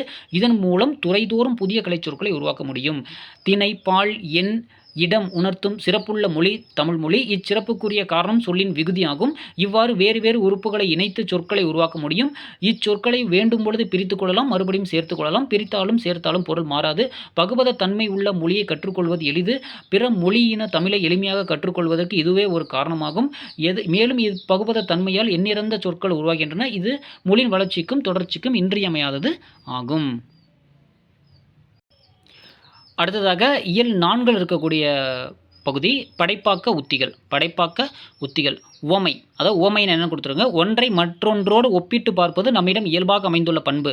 ஸோ ஒன்று கம்பேர் பண்ணி பார்க்குறது நம்மளோட இயல்பாகக்கூடிய பண்பு. தெரிந்தவற்றை கொண்டு தெரியாதவற்றை அறிந்து கொண்டு மனித அறிவு வளர்ந்து இருக்கிறது. தெரிந்தவற்றை கொண்டு தெரியாதவற்றை அறிந்து கொண்டு மனித அறிவு வளர்ந்து வந்திருக்கிறது. மொழி தோன்றிய அன்றே உவமையும் தோன்றியிருக்க வேண்டும். கருத்தை சொல்கையில் கேட்போர் மனத்தையும் ஈர்க்கும் வகையிலும் சொல்வதை எளிதில் உணரும் வகையிலும் கூற உவமைகள், அதாவது ஒப்பீடுகளை பயன்படுத்தினர். உவமை அப்படிங்கிறது வினை, அதாவது தொழில். பயன், வடிவம்ங்கிறது மெய், உரு, நிறம். என்ற 4 அடிப்படையில் தோன்றும் என்பார் தொல்காப்பியர். தொல்காப்பியர் வந்து உவமை எப்படி தோன்றுது அப்படின்னா, வினை, பயன், உருவம், உரு. அதாவது வினைங்கிறது தொழில், அது 1, பயன் 2, 3வது வந்து வடிவம், அதாவது மெய் அப்படிங்கிறது வடிவம், அடுத்தது 4வது உரு, அதாவது நிறம் என்ற 4 அடிப்படையில் தோன்றும் அப்படின்னு சொல்றாங்க உவமை. வினை, பயன், மெய், உரு என்ற 4 வகை பெற வந்த உவமத் தோற்றம் தொல்காப்பியர் 1222ல் குறிப்பிடுறாரு. வினை, பயன், மெய், உரு என்ற 4 வகை பெற வந்த உவமத் தோற்றம் சொல்றாங்க. புலி போல பாய்ந்தான், இதில் வந்து வினை, அதாவது தொழில் சொல்றாங்க. புலி போல பாய்ந்தான்ங்கிறது வினை, அதாவது தொழிலை குறிப்பிடுறாங்க. மலை போல கொடுக்கும் கை, இது வந்து பயன். மலை போல கொடுக்கும் கை அப்படிங்கிறது பயனை குறிப்பிடுறாங்க. துடி போலும் இடை எனும் வடிவம், மெய்யை குறிப்பிடுறாங்க. தளிர் போலும் மேனி அப்படிங்கிறது உரு, நிறமதை குறிப்பாங்க. தளிர் போலும் மேனிங்கிறது ஒரு நிறத்தை குறிப்பாங்க. கண்ணன் புலி போல பாய்ந்தான் என்பதில் கண்ணன் அப்படிங்கிறது உவமேயம், அதாவது பொருள். புலிங்கிறது உவமானம், அதாவது உவமை. கண்ணனை வந்து புலிக்கு ஒப்பா சொல்கிறாங்க இல்லையா? ஸோ அப்போ புலி தான் உவமை. கண்ணன்கிறது பொருள், யாரை சொல்கிறாங்களோ அது பொருள். உவமேயம், உவமானம்ங்கிறது புலி. போலங்கிறது உவம உறுப்பு, பாய்தல்ங்கிறது பொதுத்தன்மை. இந்த 4 உறுப்புகளை உவமை அமைக்கின்றன. ஒன்றை விளக்கவும் தெளிவுபடுத்தவும் அழகுபடுத்தவும் உவமையை எளியது, தொன்மையும் மிக்கதாகவும் இருக்கிறது. சங்க பாடல்களில் பெரும்பாலும் உவமை அணி தான் வந்திருக்குது. ஸோ பிற அணிகள் எல்லாமே குறைவாக இடம்பெற்றுள்ளன. சங்க இலக்கியத்தை தொகுத்தவர்கள் பாடல்கள் ஆசிரியர்கள் பெயர் தெரியாத பொழுது அப்பாடலில் உள்ள உவமை கொண்டே பெயர் சூட்டினர். செம்புல பெயர் நீரார், தேய்புரி பழங்கயிற்றினார், அணிலாடு முன்றிலார் என்பவை அப்படிப்பட்ட பெயர்கள் எல்லாமே. புறநானூரில் என்ன சொல்கிறாங்கன்னா, ஊர்குறு மாக்கள் வெண்கோடு கலாஅளின் நீர்த்துறை படியும் பெருங்களிறு போல இனியும் பெரும எமக்கே மற்றதன் துன்னரும் கடாஅம் போல இன்னாய் பெரும நின் ஒன்னா தோற்கே அப்படின்னு புறநானூரில் வந்து சொல்கிறாங்க. ஔவையார் அதியமானின் வெற்றி புகழையும் வீரச் சிறப்பையும் மிகச் சுருங்கிய அடிகள் அழகாக புனைந்திருக்காங்க. குளத்தில் ஊர் சிறு பிள்ளைகள் யானை மீது நீரை இறைத்தும் வெண் கொம்புகளை கழுவியும் விளையாடுவர். யானைக்கு மதம் பிடித்துவிட்டால் யாரும் பக்கத்தில் அணுக முடியாது. அதியமானும் அப்படிப்பட்டவன்தான். பரிசிலருக்கு இனியன், பகைவருக்கு இன்னாதவன். யானை பற்றிய ஊமை பாடலுக்கு இது உயிரிட்டிருக்கு. ஊர்குறு மாக்கள் வெண்கோடு கலாஅளின் நீர்த்துறை படியும் பெருங்களிறு போல, களிர்னா யானை இல்லையா? இனிய பெரும எமக்கே மற்றதன் துன்னரும் பகைவர், துன்னரும் கடாஅம் போல இன்னாய் பெரும நின் ஒக்காதோர்க்கே அப்படின்னு புறநானூரில் ஔவையார் வந்து அதியமானோட பெருமையை பாடியிருக்காங்க. அடுத்தது புதுக்கவிதை ஒரு உவமை இருக்குது. கண்ணீரை நீ துடைத்த போது நட்சத்திரங்கள் துடைக்கப்பட்ட வானம் போல் உன்முகம் இருண்டு போய் இருந்தது அப்படின்னு சொல்கிறாங்க. அடுத்து வினை உவமையை பொறுத்த வரைக்கும், அவர்கள் மூளையில் விதையைப் போல் தூவப்பட வேண்டிய அறிவு ஆணியைப் போல் அறையப்படுகின்றது. வினை உவமையில் சொல்லியிருக்காங்க. பயன் உவமையை பொறுத்த வரைக்கும், வறண்ட வாழ்வு துளிர்க்க மலை போல் வந்தாய் நீ, வறண்ட வாழ்வு துளிர்க்க மலை போல் வந்தாய் நீ அப்படின்னு பயன் உவமையை சொல்லியிருக்காங்க. மெய் உவமை, அதாவது வடிவத்தில் சுருக்கிய குடையைப் போல தோன்றும் அசோக மரம் மெய் உவமை. உரு உவமை, அதாவது நிறத்துக்கு என்ன சொல்லியிருக்காங்கன்னா, சோடிய விளக்காய் மாலை நேர சூரியன் மஞ்சள் வெளிச்சம் தெருவில் நிரம்பி வழிந்தது. சோடிய விளக்காய் மாலை நேர சூரியனின் மஞ்சள் வெளிச்சம் தெருவில் நிரம்பி வழிந்தது ஆகிய கவிதைகளில் உவமை தோன்றும் களங்கள் வந்து வெளிப்படுத்தப்பட்டிருக்கு. அடுத்து உருவகம் அப்படின்னா, ஒப்பீட்டுச் செறிவும் பொருள் அழுத்தமும் சிறக்க அமையும் பொழுது அது உருவகம் எனப்படுகிறது. ஒப்பீட்டுச் செறிவும் பொருள் அழுத்தமும் சிறக்க அமையும் பொழுது அது உருவகம் எனப்படுகிறது. உவம உருவுகளை விரித்துச் சொல்வதை விட தொகுத்தும் சுருக்கியும் சொல்வதில் ஆற்றலும் அழகும் இனிமையும் இருப்பது தெரிந்திருக்கும். உவம உருவுகளை வந்து விரித்து சொல்றதை விட தொகுத்தும் சுருக்கியும் சொல்வதில் தான் ஆற்றலும் அழகும் இனிமையும் இருப்பது தெரிந்திருக்கும். அந்த வகையில் இந்த உவமை தொகையாகி உருவகமாக ஆயிற்று. அந்த வகையில் தான் உவமை வந்து உவமை தொகைனா மறைஞ்சு வருது. உவமை தொகையாகி உருவகமாக ஆயிருக்கு. உருவகம்ங்கிறது வேறு ஒன்றுமே கிடையாது, உவமை தான். அது தொகையாக மாறி இருக்கிறதுனால அது உருவகம்னு சொல்கிறோம். உவமையும் உவமிக்கப்படும் பொருளையும் வேறுபடுத்தாமல் இரண்டும் ஒன்றே என்று கூறுவது உருவகம். உருவகத் தொடரில் உவமேயம், அதாவது உவமிக்கப்படும் பொருள் முன்னும் உவமை ஒப்பாக காட்டப்படும் பொருள் பின்னுமாக இருக்கும். எதை நம்ம ஒப்பிட்டு காமிக்கிறோமோ அது பின்னாடி இருக்கும் அப்படின்னு சொல்லி சொல்கிறாங்க. உவமையின் செறிவார்ந்த வடிவமே உருவகம். தாமரை போலும் முகம் என்கிற உவமை செறிவூட்டப்பட்டு முகத்தாமரை அப்படிங்கிறது உருவகத்தை சொல்லுது. அப்போ தாமரை மாதிரி உன் முகம் இருக்குது அப்படின்னு நம்ம சொல்கிறோம் இல்லையா, அது வந்து உவமை. தாமரை மாதிரி ஒன்று முகம் இருக்குது, உன் முகம் தாமரை மாதிரி இருக்குதுன்னு சொன்னால் அது உவமை. முகம் தாமரை மாதிரி இருக்குதுன்னு சொன்னால் அது உருவகம். நம்மளை பார்த்துட்டு நம்மளுக்கு வச்சுட்டு வேற ஒன்று கம்பேர் பண்ணுறாங்கன்னா அது உருவகம். உருவகப்படுத்த ஒரு உருவத்தை தர்றாங்க. நம்மளை வச்சுட்டு வேற மாதிரி சொல்கிறது, இன்னொன்று வச்சுட்டு நம்மளை சொல்கிறது உவமை. உவமையை விட உருவகம் அழகானது. இப்போது நம்ம யாரோ பார்க்கும் பொழுது முகம் தாமரை மாதிரி இருக்குன்னு சொல்கிறது தானே எல்லோரும் விரும்புவாங்க. அப்போ உவமையை விட உருவகம் ஆழமானது. உவமை அணியில் உவமானமும் உவமேயம் வேறு வேறானவை என்ற எண்ணம் இருந்து கொண்டிருக்கும். உவமை அணியில் உவமானமும் உவமேயம் வேறானவை என்ற எண்ணம் இருந்து கொண்டிருக்கும். உருவகத்தில் இரண்டும் ஒன்றே என்ற உணர்வு கிடைக்கிறது. தீ போல் சினம் அப்படிங்கிறது தீ மாதிரி சினம் இருக்குது அப்படின்னு நம்ம சொல்கிறோம். ஆனால் சினந்தீ அப்படின்னு ஒரு பாரதியார் பாடியிருக்காரு. பாடல் முழுவதும் உருவகமாக அமைவதும் உண்டு.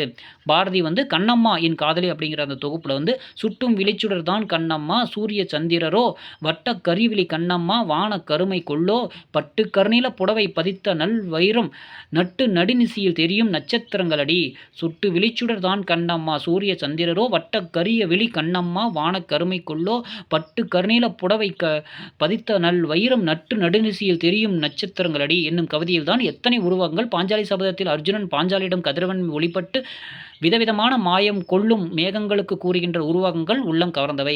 தீயின் குழம்புகள் செலும்பொன் காய்ச்சிவிட்ட ஓடைகள் தங்கத் தீவுகள் நீலப் பொய்கைகள் தங்கத் தோணிகள் கருஞ்சிகரங்கள் தங்கத் திமிலங்கள் என்றெல்லாம் உருவகிப்பது அழகா இருக்குன்னு சொல்றாங்க.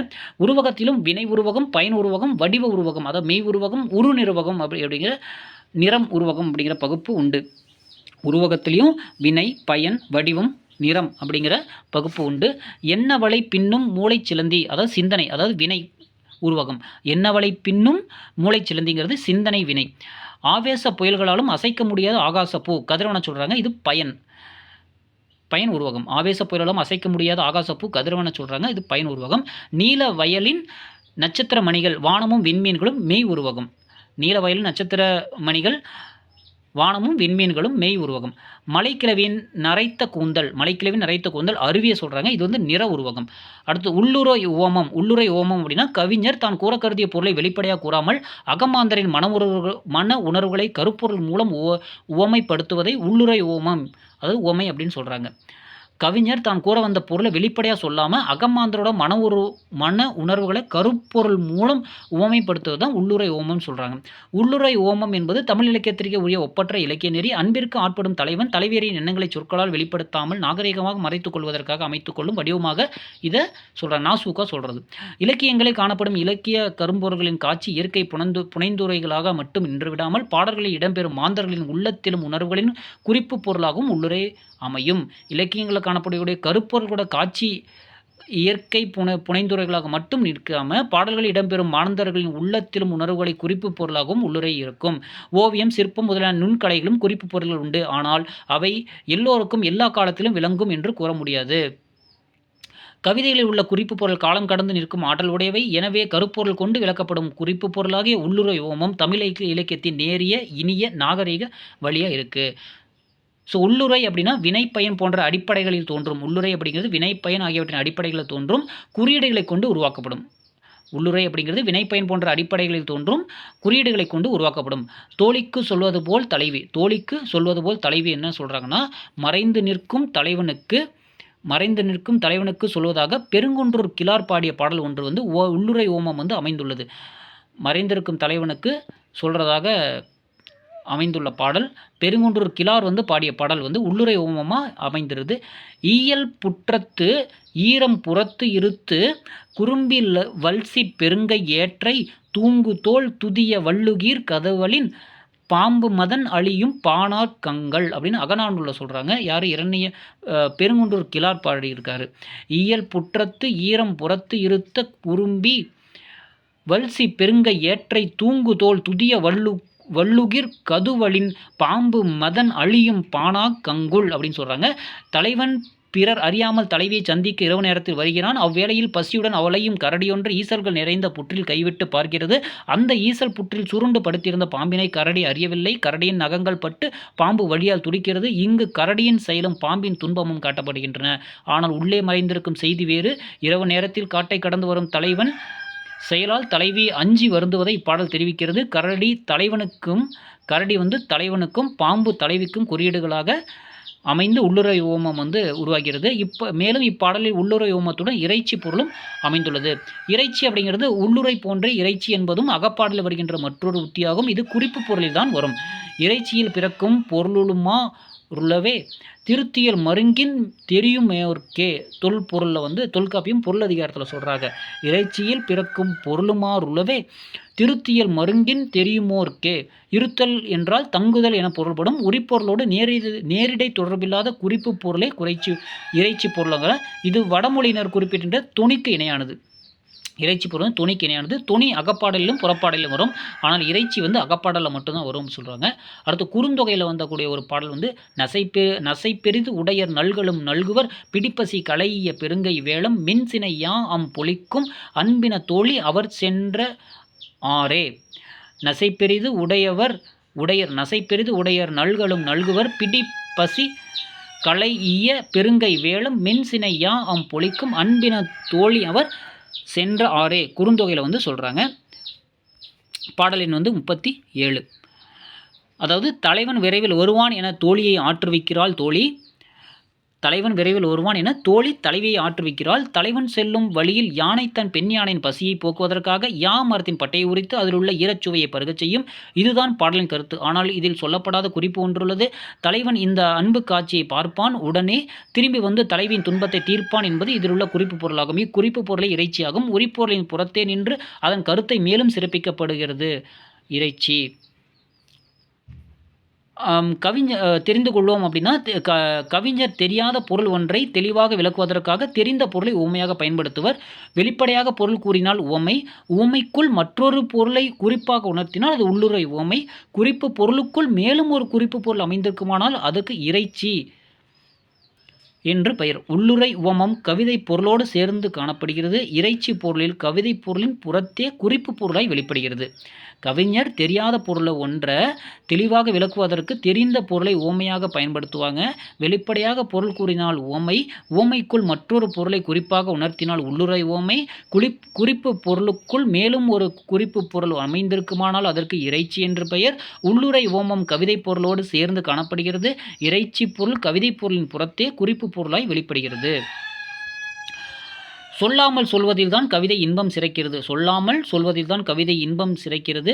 தலைவனின் செயலை கண்டிப்பதற்கும் எள்ளி நகையாடுவதற்கும் வருத்தத்தை வெளிப்படுத்தவும் திருமணத்தை வலியுறுத்தவும் இறைச்சி உத்தி பயன்படுகிறது. தலைவனின் செயலை கண்டிப்பதற்கும் எள்ளி நகையாடுவதற்கும் வருத்தத்தை வெளிப்படுத்தவும் திருமணத்தை வலியுறுத்தவும் இறைச்சி உத்தி பயன்படுகிறது. நீ விளையாடி மகிழும் இடத்தில் இப்புன்னை மரம் உன்னை விட சிறந்தது என்றும் உனக்கு தங்கையாவாள் என்றும் நற்றாய் என்னிடம் கூறினாள். அதனால் இம்மரத்தடியில் உம்முடன் விளையாட நாணுகிறேன். ஏனெனில் தங்கை அருகிருக்க தலைவனுடன் பழகுவது முறையா என்று தலைவி தலைவனிடம் கூறினாள். இது நற்றினில் சொல்கிறாங்க. நும்மினும் சிறந்தது நுவ்வை ஆகுமென்று அன்னை கூறினால் புன்னை அது சிறப்பே அம்ம நாணுதும் நும்மோடு நகையே. என்ன சொல்கிறாங்க அப்படின்னா, நும்மிடம் சிறந்தது நுவ்வை ஆகுமென்று அன்னை கூறினால் புண்ணியது சிறப்பே அம்ம நாணுதும் நும்மோட நகையே. நற்றினை 172வது பாடலில் சொல்கிறாங்க. அதாவது இந்த டிராயிங்கில் பார்த்தா தெரியுது. இப்பாடலில் நாம் வேறு இடத்தில் சந்திக்கலாம் என்னும் குறிப்பு பொருளும் தலைவியை தலைவன் விரைவில் மணந்து கொள்ள வேண்டும் என்றும் குறிப்பு பொருளும் அமைந்துள்ளன. இப்பொருள் தான் இறைச்சி அப்படின்னு நம்ம சொல்கிறோம். அடுத்ததாக இயல் 5 பாயற்ற பழகலாம். இயல் 5 பாயற்ற பழகலாம். ஆசிரியப்பா பா செய்யுள் தூக்கு கவி கவிதை பாட்டு ஆகிய சொற்கள் ஒரே பொருளில் வருவன. பா செய்யுள் தூக்கு கவி கவிதை பாட்டு ஆகிய சொற்கள் ஒரே பொருளில் வருவன. எழுத்து அசை சீர் தலை அடி தொடை ஆகியன செய்யுள் உறுப்புகளாகும். செய்யுள் உறுப்புகள் எத்தனை? 6. எழுத்து அசை சீர் தலை அடி தொடை ஆகியன செய்யுள் உறுப்புகளாகும். பாக்களின் வகைகள், அப்பாக்களின் ஓசைகள், பாக்களை ஏற்றுவதற்கான விதிமுறைகள் முதலியவற்றை விளக்குவது யாப்பெரும் களக்காரிகை என்னும் நூலாகும். பாக்களோட வகைகள், அப்பாக்களோட ஓசைகள், அதை ஏற்றுவதற்குரிய விதிமுறைகள் முதலியவற்றை விளக்குவது யாப்பெரும் களக்காரிகை அப்படிங்கிற நூலாகும். இது யாப்பு என்னும் கடலை கடக்குவதும் நூலாக உள்ளது. யாப்புங்கிறது ரொம்ப கடினமான ஒரு கடல். அந்த கடலை கடக்குவதற்கு எளிமையாக யாப்பெரு களக்காரிகை அப்படிங்கிறது பயன்படுகிறது. தமிழ் செய்யுள் வடிவங்கள் பெரும்பாலும் இசையை அடிப்படையாக கொண்டவை. ஓசையே தமிழ் செய்யுளை மெருகேற்றும். இவ்வோசை செய்யுளுக்கு மேலும் அழகு சேர்க்கிறது. வெண்பா, ஆசிரியப்பா, களிப்பா, வஞ்சிப்பா என்னும் பாவகைகள் முறையே செப்பலோசை, அகவலோசை, துள்ளலோசை, தூங்கலோசை என்னும் வடிவம் கொண்டவை. வெண்பாக்குரிய ஓசை செப்பலோசை, ஆசிரியப்பாக்கு அகவலோசை, களிப்பாக்கு துள்ளலோசை, வஞ்சிப்பாக்கு தூங்கலோசை. செய்யுளில் மோனை, எதுகை, இயைபு போன்றவை இசையை பிரிக்கின்றன. இசை எப்படி பிரிக்கிறாங்கன்னா செய்யுள், மோனை, எதுகை, இயைபு போன்றவை இசையை பிரிக்கின்றன. சீர் அடிப்படையில் அடிகள் வரையறை செய்யப்படுகின்றன. சீர் அடிப்படையில் அடிகள் வரையறை செய்யப்படுகின்றன. குரலடி 2 அடி சீர்களாகவும், சிந்தடி 3 அடி சீர்களாகவும், அளவடி அதாவது நேரடிங்கிறது 4 சீர்களாகவும், நெடிலடி 5 சீர்களாகவும், களி நெடிலடி 6 அல்லது அதற்கு மேற்பட்ட பல சீர்களாகவும் வரும். குரலடி அடியில் வந்து குரலடிங்கிறது 2 சீர்களாகவும், 2 சீர் 2 வார்த்தை இல்லையா, குரலடிங்கிறது 2 சீர்களாகவும், சிந்தடி 3 சீர்களாகவும், அளவடி அதாவது நேரடின்னு சொல்கிறது 4 சீர்களாகவும், நெடிலடி 5 சீர்களாகவும், களிநெடிலடி 6 அல்லது அதற்கு மேற்பட்ட பல சீர்களாகவும் வரும். பா ஏற்றுவதற்குரிய எளிய வடிவமாக ஆசிரியப்பாவை கூறலாம். அகவல் ஓசை பெற்றதால் ஆசிரியப்பாவை அகவற்பா என்றும் கூறுவர். பெரும்பாலும் ஆசிரியப்பா 2 அசைகளால் அமையும். ஆசிரியப்பாக்களால் ஆன பாடல்களே சங்கத்தமிழில் மிகுதியாக உள்ளன. பா ஏற்றுவதற்குரிய எளிய வடிவமாக ஆசிரியப்பாவை கூறலாம். அகவல் ஓசை பெற்றதால் ஆசிரியப்பாவை அகவற்பா என்றும் கூறுவர். மேலும் ஆசிரியப்பா வந்து 2 அசைகளால் அமையும். ஆசிரியப்பாக்களால் ஆன பாடல்களே சங்ககால தமிழில் மிகுதியாக இருக்குது. ஸோ அமைப்பும் படைப்பும் சொல்கிறப்போ யாப்பில் எழுத்து அசையை அமைக்க உதவும். யாப்பில் வந்து எழுத்து அசையை அமைக்க உதவும். அசை என்பது இசை, அதாவது மாத்திரை, இசை சேர்ந்து வருவதாகும். அசை என்பது இசை சேர்ந்து வருவதாகும், அதாவது மாத்திரை சேர்ந்து வருவதாகும். அசை வந்து நேரசை, நிறையசை 2 வகையாக அமையும். அதாவது நேரசை அப்படின்னா குறில் தனித்து வருதல் கா, குறில் ஒற்றுடன் வருதல் கண், நெடில் தனித்து வருதல் பா, நெடில் ஒற்றுடன் வருதல் பார். நிறையசை இதெல்லாமே நேரசைக்குரியது. குறில் ஒற்று, நெடில் ஒற்று. அப்படி நிறையசை அப்படிங்கிறது இருகுறில் இணைந்து வருதல் அக, இருகுறில் இணைந்து ஒற்றுடன் வருதல் அகம், குறில் நெடில் இணைந்து வருதல் கலா, குறில் நெடில் இணைந்து ஒற்றுடன் வருதல் கலாம். அப்போ நிறையசை அப்படிங்கிறது இருகுறில் ஒற்று, குறில் நெடில் ஒற்று. அடுத்ததாக சீர் ஒன்றின் அசை பிரிப்பில் தனி மெய்யெழுத்து வந்தாலோ 2 மெய்யெழுத்துக்கள் இணைந்து வந்தாலோ அசையாக கணக்கில் எடுத்துக்கொள்ளக்கூடாது. ஒரு சீரில் வந்து ஒரு வார்த்தையில் வந்து அசை பிரிப்பில் தனி மெய்யெழுத்து வந்துச்சுனாவோ 2 மெய்யெழுத்துக்கள் இணைந்து வந்தாலோ அசையாக கணக்கில் கொள்ளக்கூடாது. ஆள் நேரசை, ஆள்கிறது நேரசை, 2 மாத்திரை அளவே கொள்ள வேண்டும். இல் வந்து அழகு பெறாது. நெடிலுக்கு 2 மாத்திரை இல்லையா, அப்போ 2 மாத்திரை தான், இல்லுக்கு வந்து அழகு பெறாது அப்படின்னு சொல்கிறாங்க. இகழ்ச்சி அப்படிங்கிறது நிறையசை, 2 மாத்திரை அளவே கொள்ள வேண்டும். இச்சி அழகு பெறாது. சீரும் தலையும் அசைகள் சேர்ந்து அமைந்தால் சீர் பிறக்கும். அசைகள் சேர்ந்து அமைந்தால் சீர் பிறக்கும். ஆசிரியப்பாவுக்கு உரிய சீர் வந்து இயற்சீர் ஆகும். இதனை ஆசிரிய உரிச்சீர் என்றும் கூறுவர். அசைகள் சேர்ந்து அமைந்தால் சீர் பிறக்கும். ஆசிரியப்பாவுக்குரிய சீர் வந்து இயற்சீர். இதனை ஆசிரிய உரிச்சீர் என்றும் கூறுவர். தேமா புளிமா ஆகிய 2ம் நேரீற்று ஈரசை சீர்களாகவும், கருவிலம் கூவிலம் ஆகிய 2ம் நிறையீற்று ஈரசை சீர்களாகவும் வரும். தேமா புளிமா அப்படிங்கிறது வந்து நேரீற்று ஈரசை சீர்களாக இருக்கும், அதாவது நேர் வரும்னு வச்சுக்கோங்க. நேர் தேமா அப்படின்னு சொல்கிறோம் இல்லையா. கருவிலம் கூவிலம்ங்கிறது ஈரசை நிறையீற்று நிறை வந்து ஈரா வரும். நிறை கருவிலம் நிறை, அப்போ நிறை தானே 2வது வருது, அப்போ நிறையீற்று சீர்களாகவும் வரும். எனவே ஆசிரிய உரிச்சீர் 4 வகைப்படும். வெண்பாவிற்குரிய தேமாங்காய், புளிமாங்காய், கருவிலங்காய், கூவிலங்காய் ஆகிய நேரீற்று மூவசை சீர்களால் அமைந்த காய்ச்சீராகும். இப்போ தேமா புளிமா கருவிலம் கூவிலத்தோட இன்னொரு நேர் சேர்ந்துச்சுன்னா காயாக மாறும், நிறை சேர்ந்துச்சுன்னா கனியாக மாறும், அவ்வளோதான். ஸோ நேர் தேமா, நிறை புளிமா இது 2ம் மாச்சீர். நிறை கருவிலம் நேர்நிறை கூவிலம் இது 2ம் விளச்சீர். அப்போது மாச்சீரும் விளச்சீரும் சேர்ந்தால் இயற்சீர். அப்போது எரிசீர் என்ன, தேமா புளிமா கருவிலம் கூவிலம் அப்படி 2 அசை வந்துச்சுன்னா அது இயற்சீர் அப்படின்னு சொல்கிறோம். அதுக்குள்ளே தான் மாச்சீர் விளச்சீர் இருக்குது. அதில் மாச்சீருக்குள்ளே தான் தேமா புளிமா இருக்குது, விளச்சீருக்குள்ளே தான் கருவிலம் கூவிலம் இருக்குது. அதுக்கப்புறம் அதாவது தேமா புளிமா கருவிலம் கூவிலுக்கு அப்புறம் நேர் வந்துச்சுன்னா தேமாங்காய் புளிமாங்காய் கருவிலங்காய் கூவிலங்காய், அதாவது காய்ச்சீர் அப்படின்னு சொல்கிறோம். நேர் தேமா, நேர் வந்துச்சுன்னா தேமாங்காய், நேர் புளிமா, நேர் வந்துச்சுன்னா புளிமாங்காய், நிறை கருவிலம், நேர் வந்துச்சுன்னா கருவிலங்காய், நிறை கருவிலம் கூவிலம், நேர் வந்துச்சுன்னா கூவிலங்காய். ஆசிரியர் தலைங்கிறது மாமுன் நேர் ஒன்றி வந்தால் நேருன்று ஆசிரியர் தலை. நல்லோர் சொல்லோ, நல்லார் நல் கூட்டல் லார் அப்படிங்கிறது சொல்லோ அப்படிங்கிறது சொல் கூட்டல் லோ. அப்போ நல்லாரை பிரித்தோம்னா நல் கூட்டல் லார் அப்படிங்கிறது தேமா, நேர் வருது இல்லையா, அப்போ தேமா. சொல்லோ அப்படிங்கிறத பிரித்தோம்னா நேர் வருது இல்லையா, அது தேமா தான். இப்போது முதல் வார்த்தையில் நல்லாரோடைய சீர் வந்து என்னது தேமான்னு வந்திருக்கா, அப்போது அடுத்த வார்த்தை சொல், அப்போ முதல்ல என்ன இருக்குது நேர் தான் வந்திருக்கு, அப்போ தேமாவுக்கு அப்புறம் நேர் வருது. அதாவது மாமுன் நேர், தேமாவுக்கு முன்னாடி நேர் வந்துச்சுன்னா மாமுன் நேர் எத்தாப்படி மாக்கு அடுத்தது நேர் வந்துச்சுன்னா அது நேருன்ற ஆசிரியத்தலை. விளத்துக்கு முன் நிறை விளம் முன் நிறை ஒன்றி வந்தால் நிறை ஒன்று ஆசிரியத்தலை. கருவினில் திருமுகம், அப்போ கருவினில் அப்படிங்கிறது கருவிலம், நிறை நிறை கருவிலம். அடுத்து திருமுகம் அப்படிங்கிறது நிறை நிறை, அதுவும் கருவிலம் தான். இப்போது கருவிலத்துக்கு அடுத்தது திருமுகம், கருவினில் திருமுகம் தானே. கருவிலத்துக்கு கருவினில்னா கருவிலம், அப்போது திருங்கிறது நிறை, கருவிலம் நிறை, அப்போது நிறை வந்திருக்கு. நிறை விளம் முன் நிறை ஒன்றி வந்தால் அது நிறை ஒன்று ஆசிரியத்தலை. இவ்வாறு ஆசிரியப்பாவானது இயற்சீரும் ஆசிரியத்தலையும் பெற்று வரும். ஆசிரியப்பாவின் பொது இலக்கணம் அப்படின்னா அகவலோசை கொண்டது, எல்லா அடிகளும் 4 சீரை பெற்று வரும். அதாவது அளவடி நேரடின்னு சொல்லுவோம் இல்லையா, அது பெற்று வரும். இயற்சீர் மிகுந்தும் பிறசீர் கலந்தும் வரும். ஆசிரியப்பாவோட பொது இலக்கணம்னா அகவலோசை கொண்டது, எல்லா அடிகளும் 4 சீர்களை அதாவது அளவடி பெற்று வரும். இயற்சீர் மிகுந்தும் பிறசீர் கலந்தும் வரும். ஆசிரியர் தலை மிகுந்தும் பிற தலைகள் கலந்து வரும். ஆசிரியர் தலை மிகுந்தும் பிற தலைகள் கலந்து வரும். நிறை நடுவாகிய வஞ்சி உரிச்சீர், நிறை நடுவாகிய வஞ்சி உரிச்சீர் கூவிலங்கனி கருவிலங்கனி வராமல் அமையும். நிறை நடுவாகிய வஞ்சி உரிச்சீர் கூவிலங்கனி கருவிலங்கனி வராமல் அமையும். இறுதி அடியின் இறுதி எழுத்து பிற எழுத்துக்களால் முடியும் என்றாலும் ஏ என்னும் எழுத்தால் முடிவது சிறப்பு. இறுதி அடியின் இறுதி எழுத்து பிற எழுத்துக்கள் அமையும் என்றாலும் ஏ என்னும் எழுத்தால் முடிவது சிறப்பு. ஏகாரத்துடன் ஓ இ ஆய் என் ஐ ஆகிய ஈறுகளாலும் முடிக்க முடியும். ஓ இ ஆய் என் ஐ ஆகிய ஈறுகளாலும் முடியும். 3 எல்லையாக அமையும். 3 எல்லையாக அமையும். பேரெல்லை பாடுவோன் இனத்திற்கேற்ப அதாவது கற்பனைக்கேற்ப அமையும்.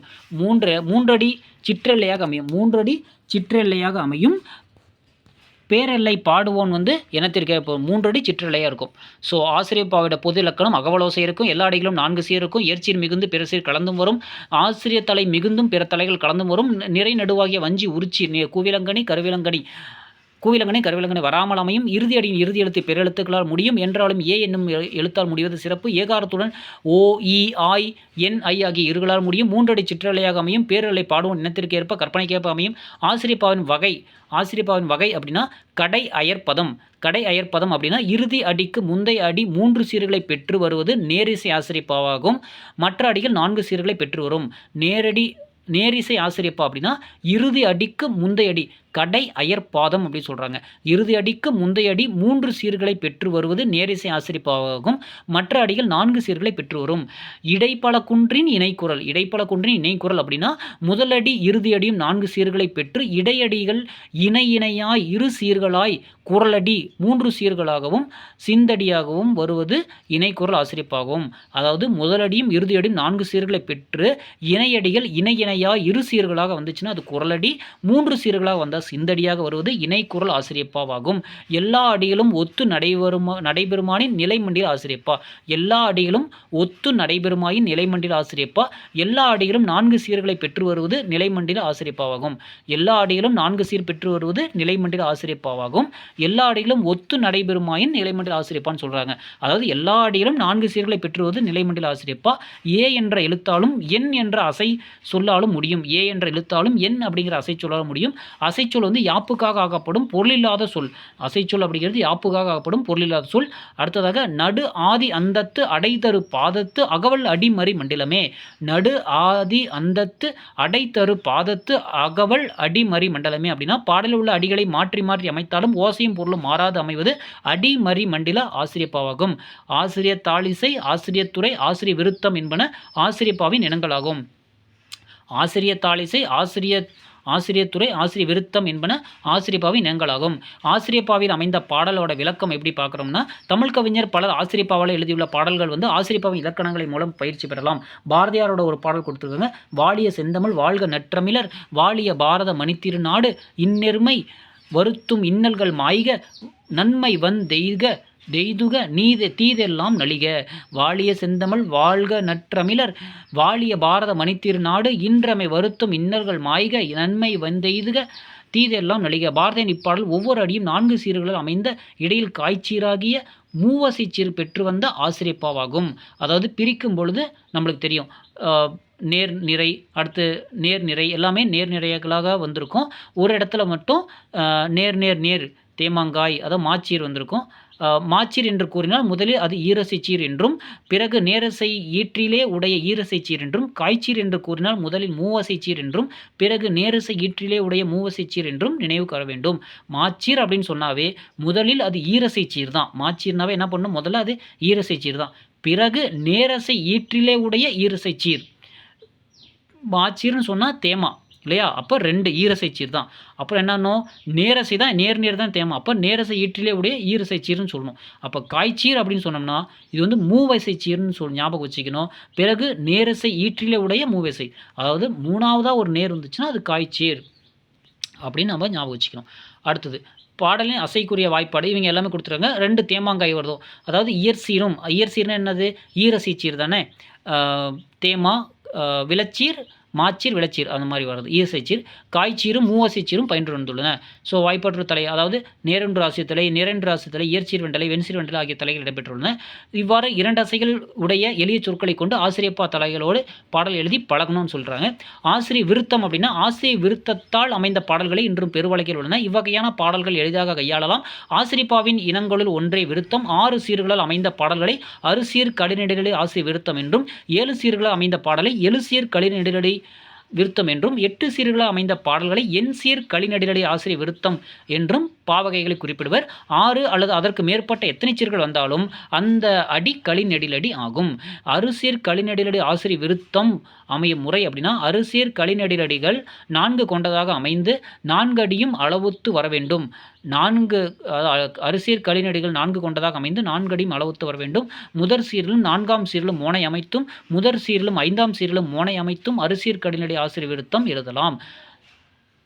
முதற் சீரிலும் 4ஆம் சீரிலும் மோனை அமைத்தும், முதற் சீரிலும் 5ஆம் சீரிலும் மோனை அமைத்தும் அறுசீர் கடிநெடிலடி ஆசிரிய விருத்தம் எழுதலாம்.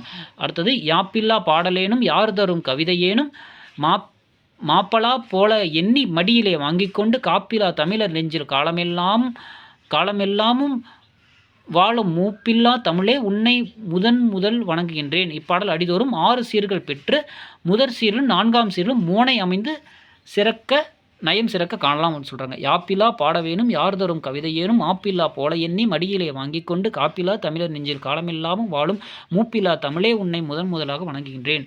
இது வந்து 6 சீர்கள் பெற்று முதற் சீரிலும் 4ஆம் சீரிலும் மோனை அமைந்து நயம் சிறக்காணலாம். சீர் அமைத்து வைத்து அறுசீர் கடிநெடி ஆசிரிய விருத்தங்கள் பல்வேறு வகையாக எழுதப்படுகின்றன. சீர் அமைப்பை வச்சுக்கிட்டு அறுசீர் கடிநெடி பல்வேறு வகையாக எழுதப்படுகின்றன. ஓர் அடியுள் அரை அடிக்கு ஒரு விளச்சீரும் இரு மாச்சீரும் வருவன. ஓர் அடியுள் அரை அடிக்கு ஒரு விளச்சீரும் இரு மாச்சீரும் வருவன. ஓர் அடியுள் அரை அடிக்கு இரு மாச்சீரும் ஒரு காய்ச்சீரும் வருவன. ஓர் அடியுள் 4 காய்ச்சீரும் இரு மாச்சீரும் வருவன. ஸோ இதோட இந்த லெசன் அவ்வளோதான். அடுத்ததாக இயல் 6 வந்து கலைச்சொல்லாக்கம் அப்படிங்கிற இலக்கண பகுதி பார்த்தலாம். ஸோ பள்ளியின் வந்து இணைய இதழுக்காக அகராதியியல் செலியன் அவர் வந்து மாணவர்கள் முத்து தமிழுக்காக ஒரு நேர்காணல் சொல்கிறாங்க. ஸோ 2 பேர் பேசிக்கிறாங்க, அவ்வளோதான். ஸோ அதில் என்ன சொல்ல வர்றாங்க அப்படிங்கிறத மட்டும் நம்ம பார்த்துக்கலாம். ஸோ செல்ஃபோன் என்னும் ஆங்கில சொல்லிற்கு வந்து கைபேசி, அதாவது என்ன சொல்லுவாங்கன்னா பேச்சு வழக்கில் ஆங்கில சொற்கள் வந்து அதிகமாக நம்ம மக்களால் பேசப்பட்டிருக்கு. ஸோ அதற்குரிய தமிழ் சொல் பயன்படுத்தும் வழக்கம் குறைஞ்சிட்டே இருக்குது அப்படின்னு சொல்லி பேசிக்கிறாங்க. ஸோ அதில் வந்து செல்ஃபோன் அப்படிங்கிற ஆங்கில சொற்கு கைபேசி, செல்லிடப்பேசி, அலைபேசி போன்ற சொற்கள் வந்து பயன்பாட்டில் இருக்குது. செல்ஃபோன் அப்படிங்கிறது எல்லா இடத்துலையும் நம்ம செல்ஃபோன் சொல்கிறதில்ல, சில இடத்துல கைபேசி, செல்லிடப்பேசி, அலைபேசி அப்படின்னு நம்ம பயன்பாட்டில் இருக்குது. ஸோ இவ்வாறான சொற்களை உருவாக்கி கொள்ளும் முறைமைக்கு தான் சொல்லாக்கம் அப்படின்னு சொல்கிறோம். அறிவியலுக்கு ஏற்புடைய பல கலைச்சொற்கள் வழக்கில் பயன்படுத்தப்பட்டு சில கலைச்சொலுக்கு பொருத்தமில்லாமல் உள்ளன. காலத்திற்கு ஏற்ப வளரும் சில துறைகளில் கலைச்சொற்களின் தேவை மிகுதியாக உள்ளது. எனவே நாம் கலைச்சொற்கள் உருவாக்கும் பணியில் நம்ம முழுமையாக ஈடுபடுத்திக்கணும் அப்படின்னு சொல்லி சொல்கிறாங்க. ஸோ கலைச்சொல்னா என்ன அப்படின்னா, ஒரு மொழியில் காலத்திற்கேற்ப துறை சார்ந்த புதிய கண்டுபிடிப்புகளுக்காக உருவாக்கி பயன்படுத்தப்படும் சொற்களை கலைச்சொற்களாகும். ஒரு மொழி தன் வேர் சொற்களை கொண்டு புதிய கலைச்சொற்களை உருவாக்கி கொள்ள வேண்டும். இவ்வாறு உருவாக்கி கொள்ளும் போது மொழி தன்னை புதுப்பித்து கொண்டு புதிய செழிப்பினை பெற்று மேலும் வளர்ச்சியை பெறும். எடுத்துக்காட்டாக வெப்சைட், பிளாக் போன்றவை தகவல் தொழில்நுட்பத்தின் புதிய கண்டுபிடிப்பு. இவற்றுக்கு இணையான தமிழ் கலைச்சொற்களாக இணையம், வலைப்பூ, வெப்சைட்னா இணையம், பிளாக்னா வலைப்பூ போன்றவை தமிழ் தகவல் தொழில்நுட்ப கலைச்சொற்களாகும். ஸோ கலைச்சொற்களை மேலும் வந்து காரணப்பெயர்களாக இருக்கும். கலைச்சொற்களை வந்து காரணப்பெயராக இருக்கும். ஸோ அகராதியில் வந்து கலைச்சொற்கள் குறித்து ஏதாவது வாய்ப்பு இருக்கான்னு சொல்லி கேட்குறாங்க. ஸோ பொருள் தெரியாத சொற்களுக்கு பொருள் கூறுவது தான் அகராதியின் நோக்கம். ஆனால் கலைச்சொல்லாக்கம் அப்படிங்கிறது பொருள் தெரிந்த பிறமொழி சொற்களுக்கு தாய்மொழியில் முன்பே உள்ள சொற்களை அடையாளம் காட்டியும் தேவையான விடத்து புதிதாக சொற்களை உருவாக்கியும் தருது. ஸோ தெரியாத ஒரு பொருளுக்கு பொருள் தருவது தான் அகராதி. ஆனால் கலைச்சொல்லாக்கம் அப்படிங்கிறது பொருள் தெரிந்த பிறமொழி சொற்கள். பிறமொழி சொல்ல வெப்சைட் நம்மளுக்கு என்னன்னு தெரியும். ஸோ அது தாய்மொழியில் முன்பே உள்ள சொற்களை எல்லாம் இணைச்சி அடையாளம் காட்டி தேவையான விடத்து புதிய சொற்களை உருவாக்கியும் தருவதாகும். ஸோ கலைச்சொல் வந்து எங்கெங்கே துறையில் இருக்குது அப்படின்னு சொன்னால் வேளாண்மை, மருத்துவம், பொறியியல், தகவல் தொடர்பியல் போன்ற சார்ந்த கலைச்சொற்கள் வந்து இன்று அறிவியல் சூழலுக்கேற்ப பயன்படுத்திட்டு வராங்க அப்படின்னு சொல்கிறாங்க.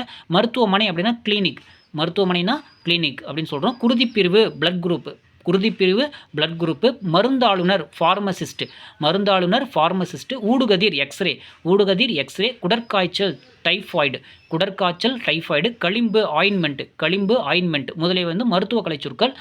ஸோ அடுத்தது கல்வி சார்ந்த சொற்கள்னால் எழுதுசுவடி நோட்புக்கு, விடைச்சுவடி ஆன்சர் புக்கு, பொது குறிப்புச் சுவடி ரஃப் நோட்புக்கு, விளக்கச்சுவடி ப்ராஸ்பெக்டஸ் போன்றவை கல்வி சார்ந்த கலைச்சொற்களாக இருக்குது. ஸோ இவ்வாறு வந்து துறை சார்ந்த கலைச்சொற்கள் லட்சக்கணக்கில் தமிழில் இருக்குது. ஒவ்வொரு துறையிலும் உள்ள புதிய கலைச்சொற்களை தொகுத்து அகரவரிசைப்படுத்தி கலைச்சொல் அகராதிகளை வந்து அப்பப்போ வெளியிட்டு இருக்கிறாங்க. ஸோ இதில் வந்து லட்சக்கணக்கான கலைச்சொல் இருக்குது. ஆனால் நம்மளுக்கு தேர்வில் எங்கேருந்து எப்படி கேட்பாங்கன்னு தெரியல. கலைச்சொல்லாக்க பணியும் போது பின்பற்ற வேண்டிய விதிமுறைகள் என்ன அப்படின்னு நம்ம தெரிஞ்சுக்கணும். கலைச்சொல்லாக்க பணியில் தொடங்கும் முன்னாடி சில விதிகளை வந்து நம்ம கருத்தில் வச்சுக்கணும். ஆக்கப்பெயர் சொல் தமிழ் சொல்லாக இருக்க வேண்டும். ஆக்கப்பெரும் சொல் வந்து தமிழ் சொல்லாக இருக்கணும்.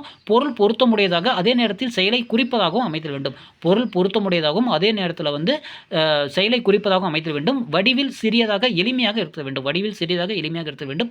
ஓசை நயமுடையதாக இருக்க வேண்டும். தமிழருக்கான மரபுக்கு உட்பட்டதாக இருக்க வேண்டும். நல்லவை அல்லாதவற்றை குறிக்கக்கூடாது.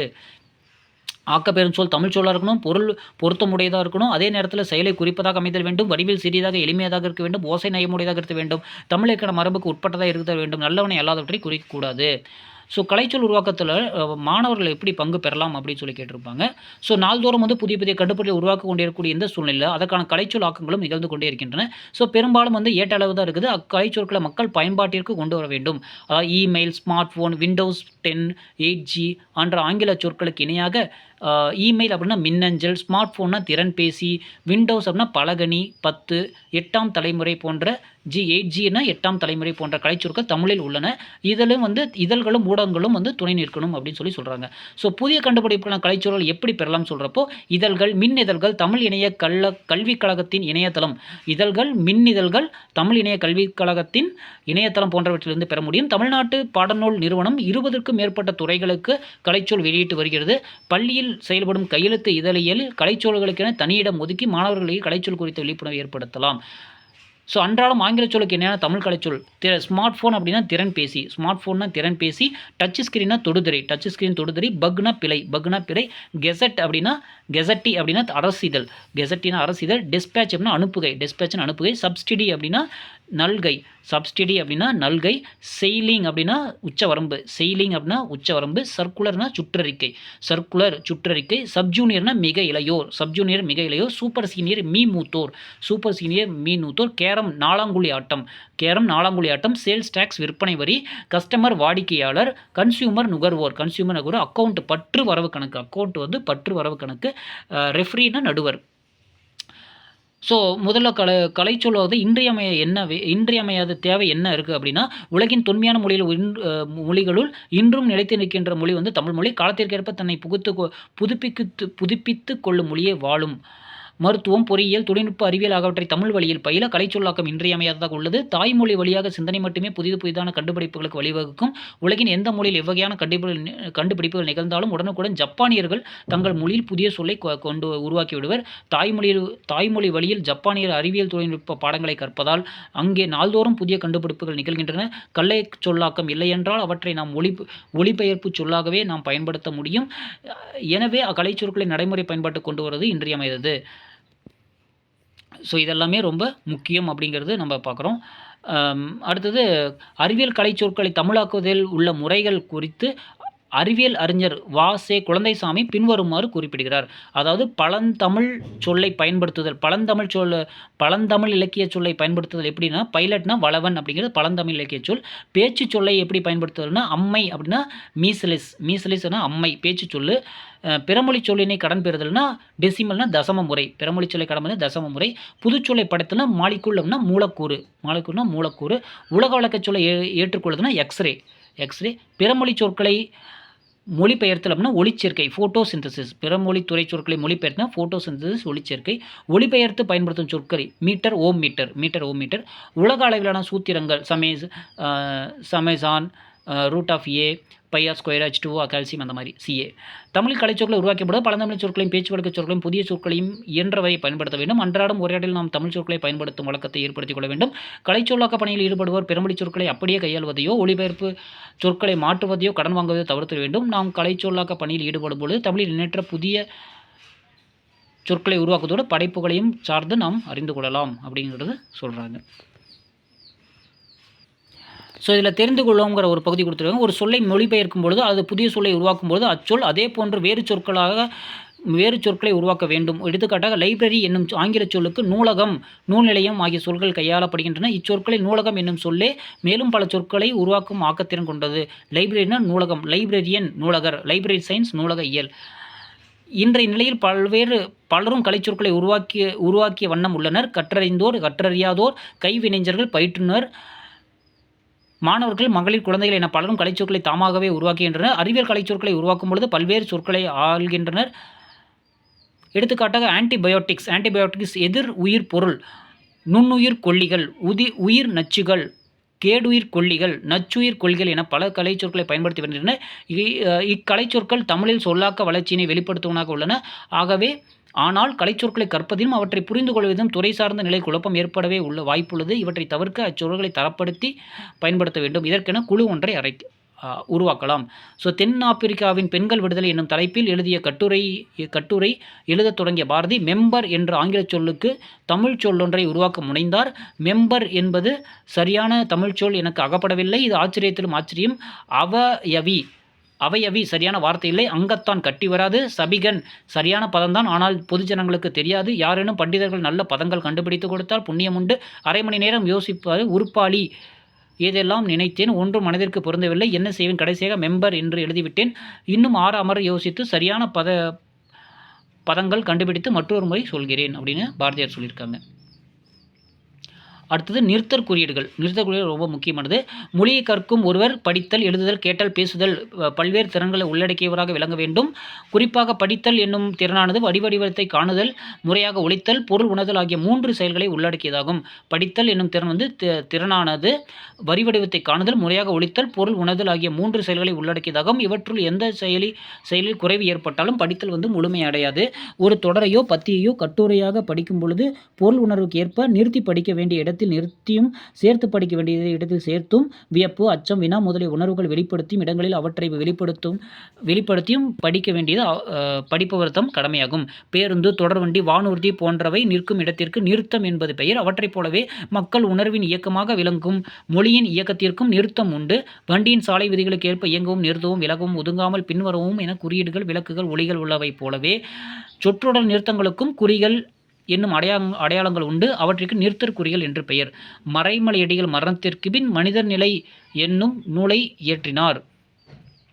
மறைமலையடிகளார் எழுதிய நூல்களை அறிந்திராத ஒருவர் நிறுத்தற் குறியில் இடம்பெறாத இத்தொடரை படிக்கும் பொழுது மரணத்திற்கு பின் அவர் எப்படி நூல் எழுத முடியும் என வினவுவார். ஆனால் மறைமலையடிகள் என்னும் பெயருக்கு பின்னாடி காற்புள்ளியும் மரணத்திற்கு பின்னர் மனிதர் நிலை என்பவற்றின் முன்னும் மேற்கோள் குறியும் இட்டு மறைமலையடிகள் மரணத்திற்கு பின் மனிதர் நிலை என்னும் நூலை இயற்றினார் என்று எழுதும் பொழுது பொருள் தெளிவாகிவிடும் அல்லவா?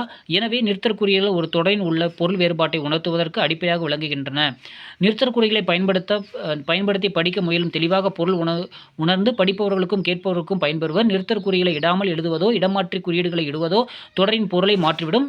சில வேளைகளில் முற்றிலும் பிழையாக பொருளை தந்துவிடும். எனவே நிறுத்தற்குறி மொழியை தெளிவாகவும் படிக்கவும் எழுதவும் துணை நிற்கின்றன. இனி நிறுத்தற்குறியீடுகள் சிலவற்றை நம்ம படிக்கலாம் சொல்றாங்க. கார்புள்ளினா கமா.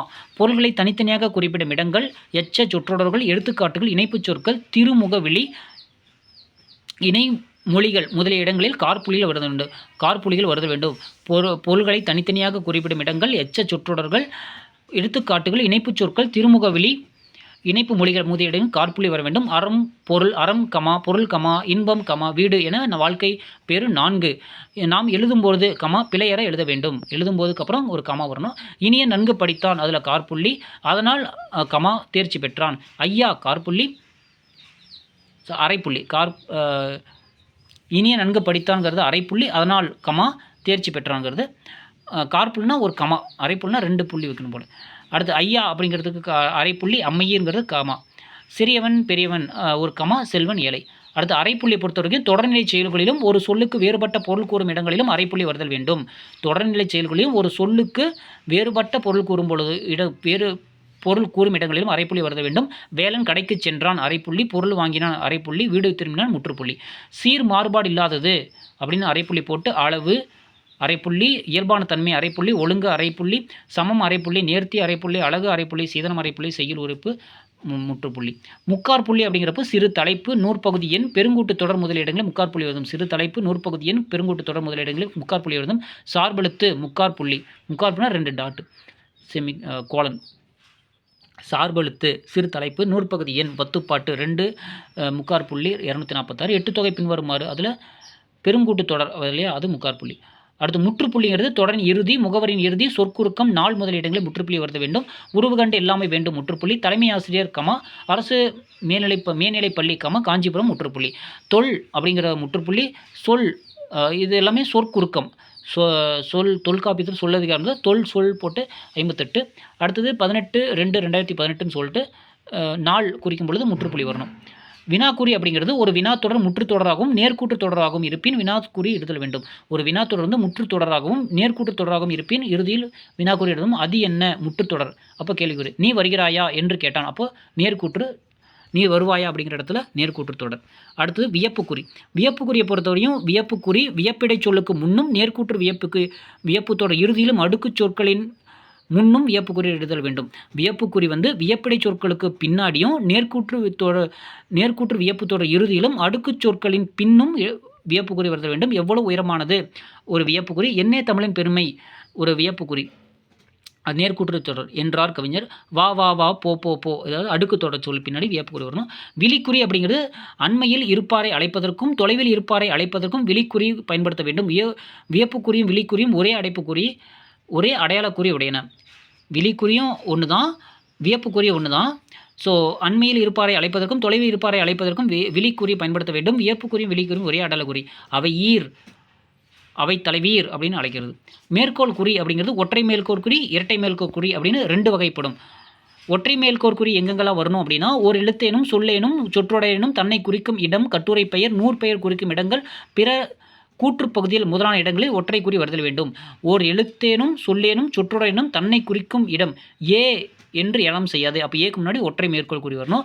பேரறிஞர் அண்ணா செவ்வாழை எனும் சிறுகதை, அப்போது ஒரு சொல் ஒரு கட்டுரை பெயர், அப்போது செவ்வாழை அப்படிங்கிற இடத்துல ஒற்றை மேற்கூறி. கம்பனும் மில்டனும் என்னும் நூல் சிறந்த ஒப்பீட்டு நூல், அப்போ நூற்பெயர் குறிக்கும் இடத்துல ஒற்றை மேற்கூறி. செவிச்செல்வம் சிறந்த செல்வம், பிறர் கூற்றுப்பகுதி, இங்கே ஒற்றை மேற்கூறி. அடுத்து இரட்டை மேற்கோள் குறி வந்து நேர்கூற்றுகளிலும் மேற்கோள்களிலும் இரட்டை மேற்கோள் குறி வரணும். நான் படிக்கிறேன் என்றான், அப்போ நான் படிக்கிறேன் இரட்டை மேற்கோள் குறி.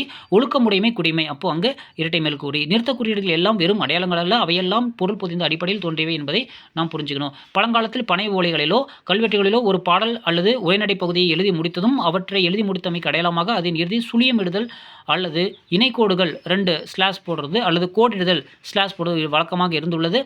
எனினும் பல்வேறு வகையான நிறுத்தற்குறிகளை நமக்கு அறிமுகப்படுத்தி எவ்வேறு இடங்களில் அவற்றை பயன்படுத்த வேண்டும் என விளக்கியவர் ஐரோப்பியர்கள் தான். தமிழ் மொழியின் இலக்கண நெறிகளுக்கு ஏற்ப அவற்றை பயன்படுத்தி சொற்றொடர்களை பிரித்து பொருளை தெளிவாக புரிந்து கொள்ள வேண்டும். அடுத்ததாக இயல் 7 ஆக்கப்பெயர்கள். இயல் 7 ஆக்கப்பெயர்கள். உலகில் உள்ள அனைத்து பொருள்களும் பெயரிட்டு அழைக்கப்படுகின்றன. முன்னோர்கள் சில பொருள்களுக்கு காரணம் கருதியும் சில பொருள்களுக்கு காரணம் இன்றி பெயர் வைத்தனர். இலை, மண், கல், நாற்காலி, காற்றாடி என பெயர்களை நினைவில் கொண்டு வரும் பொழுது இவற்றுள் காரணத்தோடு வரும் பெயர்களை உணர்ந்து கொள்ள முடிகிறது. காலப்போக்கில் பொருள் மாற்றத்தால் அவை பயன்படுத்தப்படும் நிலைமைக்கேற்றவாறு காரண பெயர்கள் சில நேரங்களில் இடுகுறி பெயர்களாக விடுகின்றன. மரத்தால் செய்யப்பட்டு பின்புறம் சாய்ந்து கொள்ளவும் கைகளை வைத்துக் கொள்ளவும் வசதியாகவும் 4 கால்களை கொண்ட இருக்கைக்கு நாற்காலி என காரணம் கருதி என காரணம் கருதி பெயர் வைத்தனர். ஆனால் இன்று 4 கால்கள் இல்லாத இருக்கை சிலவற்றையும் நாற்காலி என்றே அழைக்கிறோம். ஒரு காலத்தில் காரணம் கருதி வழங்கப்பட்ட ஒரு பொருளுக்கான பெயர் இன்று இடுகுறியாக வழங்கப்படுகிறது. காலச்சூழலுக்கு ஏற்றவாறு நம் பயன்பாட்டிற்கென பல்வேறு பெயர்களை புதிதாக ஆக்கிக் கொள்கிறோம். அவை இடுகுறியாகவும் இருக்கலாம், காரணமாகவும் இருக்கலாம். இவ்வாறு புதியதாக ஆக்கப்படும் சொல் ஆக்கப்பெயர் என அழைக்கப்படுகின்றது. ஆத்திரக்காரனுக்கு புத்தி மட்டு என்பது பழமொழி. இதில் ஆத்திரம் கொண்ட ஒருவனை குறிப்பிட காரன் என்னும் விகுதி சேர்த்து ஆத்திரக்காரன் என்னும் சொல்லை உருவாக்குகிறோம். பெயர் அல்லது வினைச்சொற்களுடன் விகுதிகளை சேர்த்து ஆக்கப்படும் பெயர் சொற்கள் ஆக்கப்பெயர் சொற்கள். டெரிவேட்டிவ் நவுன் அப்படின்னு சொல்கிறோம். பெயர் அல்லது வினைச்சொற்களுடன் விகுதி சொற்களை சேர்த்து ஆக்கப்படும் பெயர் சொற்கள் ஆக்கப்பெயர்கள், டெரிவேட்டிவ் நவுன். இவ்வாறு பெயர் சொற்களை ஆக்க பயன்படும் விகுதிகளை ஆக்கப்பெயர் விகுதிகள் என்று பெயர். தமிழ் ஆக்கப்பெயர் விகுதியிலிருந்து காரன், காரர், காரி, ஆள், ஆளர், ஆழி, தாரர், மானம். காரன், காரர், காரி, ஆள், ஆளர், ஆழி, தாரம் அப்படிங்கிறது தமிழ் ஆக்கப்பெயர்கள். ஆக்கப்பெயர்கள் விகுதிகளை தனிச்சிறப்புடையன. தமிழ் சொற்களோடு இவ்வகையான விகுதிகள் சேரும் பொழுது எண்ணற்ற புதிச்சொற்கள் உருவாகி தமிழின் சொற்களஞ்சி விரிவடைகிறது. தமிழ் மொழியின் ஆக்கப்பெயர்கள் பேச்சு வழக்கிலேயே மிகுதியாக அமைந்துள்ளன. மலர்ந்த மலரைக் கண்டு வாடினால் பூக்காரி. மலர்ந்த மலரைக் கண்டு வாடினால் பூக்காரி. இத்துளிப்பாவில் பூ விற்கும் பெண் பூக்காரி என்று அழைக்கப்படுகிறார். மேலும் நெசவு செய்பவர் நெசவாளி, நெசவாளர் என்று, உழைப்பாளரை உழைப்பாளர், உழைப்பாளி என்றும் அழைக்கப்படுகின்ற ஆக்கப்பெயர்கள் இன்றும் உள்ளன. வண்டிக்காரன், சினிமாக்காரன், மாட்டுக்காரன், வீட்டுக்காரன், ஆட்டோக்காரன் போன்ற சொற்கள் எல்லாம் காரன் விகுதி சேர்க்கப்பட்ட ஆக்கப்பெயர்கள் அப்படிங்கிறத நம்ம தெரிஞ்சுக்கணும். அறிவியல், திறமைசாலி, கோழைத்தனம், சமத்துவம், பெண்ணியம், பேச்சாளன், ஏற்றுமதி முதலான சொற்கள் ஆக்கப்பெயர் சொற்களே என்பதை நம்ம உணரணும். இச்சொற்கள் இயல், சாலி, தனம், துவம், இயம், ஆளன். அறிவியல் இயல், திறமைசாலி சாலி, கோழைத்தனம் தனம், சமத்துவம் துவம், பெண்ணியம் இயம், பேச்சாளன் ஆளன், ஏற்றுமதி மதி ஆகிய சொற்கள் ஆகிய விகுதிகள் சேர்த்து ஆக்கப்பெயராக ஆக்கப்பட்டுள்ளன. குரங்காட்டி, வண்டியோட்டி, பணந்தின்னி, வாயோடி, குடித்தனம், நீதிமான் இச்சொற்களை பிரித்து ஆக்கப்பெயர் விகுதிகளை நம்ம கண்டுபிடிச்சிக்கலாம். ஆக்கப்பெயர் சொற்களை ஈற்றில் நிற்கும் விகுதிகளை கொண்டு 3 வகையாக பிரிக்கலாம். ஆக்கப்பெயர் சொற்களோட ஈற்றில் இருக்கக்கூடிய விகுதிகளை கொண்டு 3 வகையை பிரிக்கலாம். பெயருடன் சேரும் விகுதிகள், வினையுடனும் எச்சத்துடன் சேரும் விகுதிகள், பெயருடனும் வினையுடன் சேரும் விகுதிகள். பெயரோடு சேரக்கூடிய விகுதிகள், வினையுடனும் எச்சத்துடன் சேரும் விகுதிகள், பெயருடனும் வினையுடனும் சேரும் விகுதிகள். பெயருடன் சேரும் விகுதிகள் காரன், காரர், காரி, ஆள், ஆளர், ஆழி, தாரர். காரன், காரர், காரி, ஆள், ஆளர், ஆழி, தாரர். அதாவது பெயருடன் சேரும் விகுதிகள் அப்படின்னா பெயர் கூட்டல் விகுதி ஆக்கப்பெயராக வரும். பெயர் கூட்டல் விகுதி ஆக்கப்பெயராகும். வண்டிங்கிறது பெயர், அப்போ விகுதி காரன், வண்டி கூட்டல் காரன், வண்டிக்காரன் ஆக்கப்பெயர். சமையல் கூட்டல் காரர், சமையல்காரர் ஆக்கப்பெயர். வேலை கூட்டல் காரி, அதில் காரிங்கிறது விகுதி, வேலைங்கிறது பெயர், அப்போ வேலை கூட்டல் காரி, வேலைக்காரி ஆக்கப்பெயர். பணிங்கிறது பெயர் கூட்டல் ஆள்கிறது விகுதி, பணி கூட்டல் ஆள், பணியாள்கிறது ஆக்கப்பெயர். ஆணை அப்படிங்கிறது பெயர் கூட்டல் ஆளர் அப்படிங்கிறது விகுதி, ஆணை கூட்டல் ஆளர், வாணையாளர் ஆக்கப்பெயர். குற்றம் கூட்டல் ஆளி, குற்றங்கிறது பெயர், ஆளிங்கிறது விகுதி, குற்றம் கூட்டல் ஆளர், குற்றவாளி அப்படிங்கிறது ஆக்கப்பெயர். விண்ணப்பம் கூட்டல் தாரர், விண்ணப்பம் பெயர், விகுதிங்கிறது தாரர், விண்ணப்பதாரர்ங்கிறது ஆக்கப்பெயர். காரன், காரி, காரர் ஆகிய ஆக்கப்பெயர் விகுதிகள் உடைமை, உரிமை, உறவு அல்லது தொடர்பு, தொழில் அல்லது ஆளுதல் என்னும் 4 பொருளில் வரும். காரன், காரி, காரர் ஆகிய ஆக்கப்பெயர்கள் ஆக்கப்பெயர் விகுதிகள் உடைமை, உரிமை, உறவு அல்லது தொடர்பு, தொழில் அல்லது ஆளுதல் அப்படிங்கிற 4 பொருள்களில் வரும் அப்படின்னு சொல்கிறாங்க. வீடு கூட்டல் காரன், வீட்டுக்காரன் அப்போது உடைமை பொருளை வருது. தமிழ் கூட்டல் காரி, தமிழ்நாட்டுக்காரி உரிமை பொருளை வருது. உறவு கூட்டல் காரர், உறவுக்காரர் உறவு பெயரில் வருது. தோட்டம் கூட்டல் காரர், தோட்டக்காரர் தொழில் பெயர் வருது. தொழிற்பெயர் விகுதிகளுடன் ஆளர் என்னும் ஆக்கப்பெயர் விகுதி சேர்ந்து சொற்கள் உருவாகின்றன. தொழிற்பெயர் விகுதிகளோட ஆளர் என்னும் ஆக்கப்பெயர் விகுதி சேர்ந்து சொற்கள் உருவாக்கப்படுகின்றன. தொழிற்பெயர் விகுதி சி அப்படிங்கிறது தொழிற்பெயர் ஆட்சி, அப்போ ஆக்கப்பெயர் ஆட்சியாளர். அல் அப்படிங்கிறது தொழிற்பெயர் விகுதி, தொழிற்பெயர் செயல், அப்போ செயலாளர்.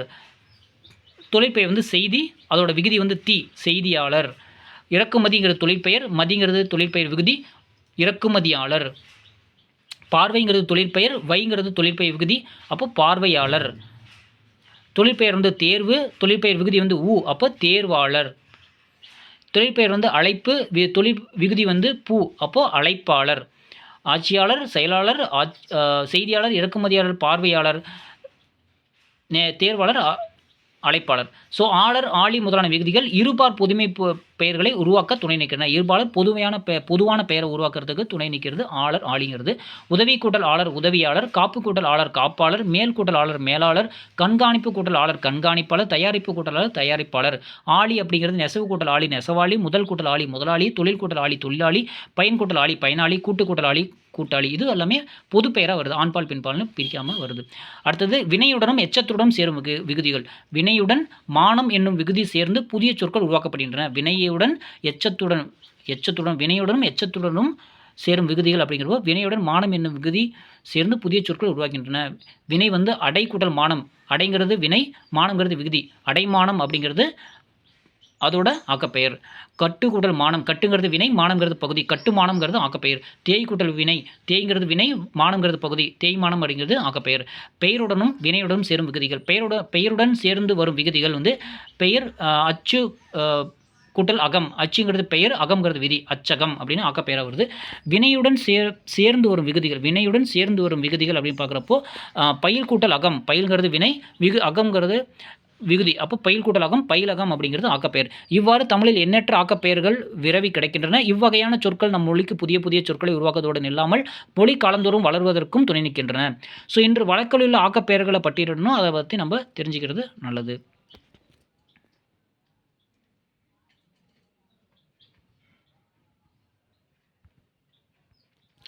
அடுத்ததாக இயல் 8ல் இருக்கக்கூடிய கருத்தில் என்ன பார்க்கலாம், மெய்ப்பு திருத்த குறியீடுகள். மெய்ப்பு திருத்த குறியீடுகள் மாணவர்கள் வந்து பள்ளியில் பயில்கின்ற பொழுதே கூடுதல் திறன்களை வளர்த்துக்கொள்ள வேண்டும். இத்திறன்கள் எதிர்காலத்தில் மாணவர்கள் வாழ்க்கைக்கு வழிகாட்டுதல் அமையும்.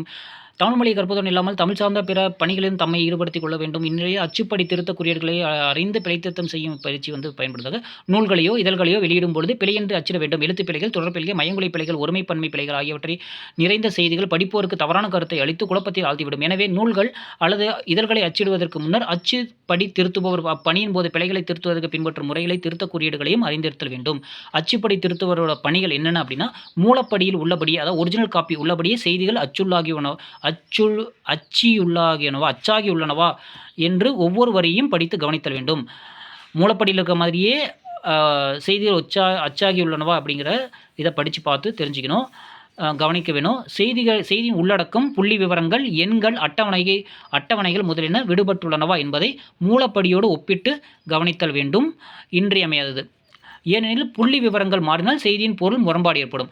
அச்சுப்படி திருத்துவோர் செய்தியின் உருவையோ உள்ளடக்கத்தையோ மாற்றுதல் கூடாது. அச்சுப்படி திருத்துவோர் செய்தியோட உருவையோ உள்ளடக்கத்தையோ மாற்றக்கூடாது. பிழை ஏற்பட்ட போது சொல்லின் மீது எழுதுதல் கூடாது.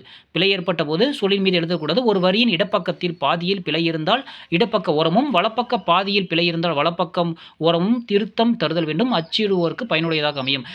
பிழைகளை ஓரம் வரை கோடிழுத்து காட்டும் பொழுது மேலும் கீழும் உள்ள வரியில் பாதிக்கப்படாமல் பார்த்துக் கொள்ள வேண்டும். ஒரு வரியில் ஒன்றுக்கு மேற்பட்ட பிழைகள் இருந்தால் பிழைகளை குறிக்கும் கோடுகளை தெளிவாக காட்டல் வேண்டும். ஒரு சொல்லில் பிழைகள் பல இருந்தால் அச்சொல்லையே நீக்கிவிட்டு சரியான சொல்லை தெளிவாக பக்க ஓரத்தில் எழுத வேண்டும். எண்ணின் நம்பர் இடையில் பிழை இருந்தால் அந்த தொகையை முழுவதுமாக பிழையின்றி எழுதி காட்டுதல் வேண்டும். அச்சுப்படியில் இருக்கும் வண்ணத்திற்கு மாறான வண்ணமுடைய மையால் திருத்துதல் வேண்டும். இது பிழைகளை தெளிவாக கண்டறிய உதவும். குறியீடுகள் இடுதல் அப்படிங்கிறது பிழையில் இருக்கும் பிழைகளை திருத்த உலக அளவில் பொதுவான திருத்த குறியீடுகள் என்று சில உண்டு. அத்தகைய திருத்த குறியீடுகளை அச்சுப்படி திருத்துவோர் முதலில் படித்திருத்தல் வேண்டும். பிழை இருக்கும் இடத்தில் ஒரு சிறு கோட்டினால் குறித்து அந்த வரிக்கு நேராக பக்கத்தின் ஓரத்தில் மார்ஜின் குறியீடுகளை பொருத்தமாக இட்டு பிழையின் திருத்தத்தை குறிப்பிட வேண்டும். ஒரே வரியில் பல தவறுகள் வந்தால் அவற்றை வரிசைப்படி பக்க ஓரத்தில் சிறு சாய்வான கோடிட்டு திருத்தத்தை குறிப்பிட வேண்டும். எடுத்துக்காட்டு, பாரதியார் கேலி சித்திரத்தை விகட சித்திரம் என்று குறிப்பார். அப்போது கேலிங்கிறது தப்பு. அப்போது அந்த ஸ்லாஷ் போட்டுட்டு ஒரு ஸ்லாஷ் போட்டு லீ, ஒரு சிறு சாய்வு கூட லீ அப்படிங்கிற தப்போ ஃபஸ்ட்டு. அடுத்தது ரா அப்படிங்கிறது வல்லின ரா போட்டாங்க, அப்போ இடையினர் ரா வரும். அப்போ அந்த ரா இன்னொரு ஸ்லாஷ் போட்டு ரா. அடுத்து ரீ அப்படிங்கிறது இடைநறி போட்டிருக்காங்க, வல்லினரி வரணும். அப்போது 3 ஸ்லாஷ் போட்டு அந்த எழுத்துக்களை சரியான எழுத்து போடணும். அதை வந்து ரெட் கலரில் ஸ்ட்ரைக் அவுட் பண்ணியிருக்கோம். அந்த எழுத்தை மட்டும் ஸ்ட்ரைக் அவுட் பண்ணிவிட்டு சைடில் எழுதணும் மெலிசா. திருத்தக் குறியீடுள்ள பிரிவுகள் அப்படிங்கிற பிழைகள் உள்ள அச்சுப்படியை திருத்துவதற்கு கையாளப்படும் திருத்தக் குறியீடுகளை 5 வகையாக பிரிக்கின்றனர். ஜெனரல் பொதுவானவை, நிறுத்தக் குறியீடுகள் தொடர்பானவை அதாவது பஞ்சுவேஷனர், இடைவெளி தர வேண்டியவை ஸ்பேசிங், இணைக்க வேண்டியவை அலைன்மெண்ட், எழுத்து வடிவம் டைப், ஃபாண்ட் என்பவையாகும். பொதுவானவை அப்படிங்கிறது டிடி அப்படின்னா அச்சடித்திருக்கும் சொல்லையோ எழுத்தையோ நீக்குக அப்படின்னு டிடி, அதாவது டெலிட் அப்படின்னு சொல்கிறோம்.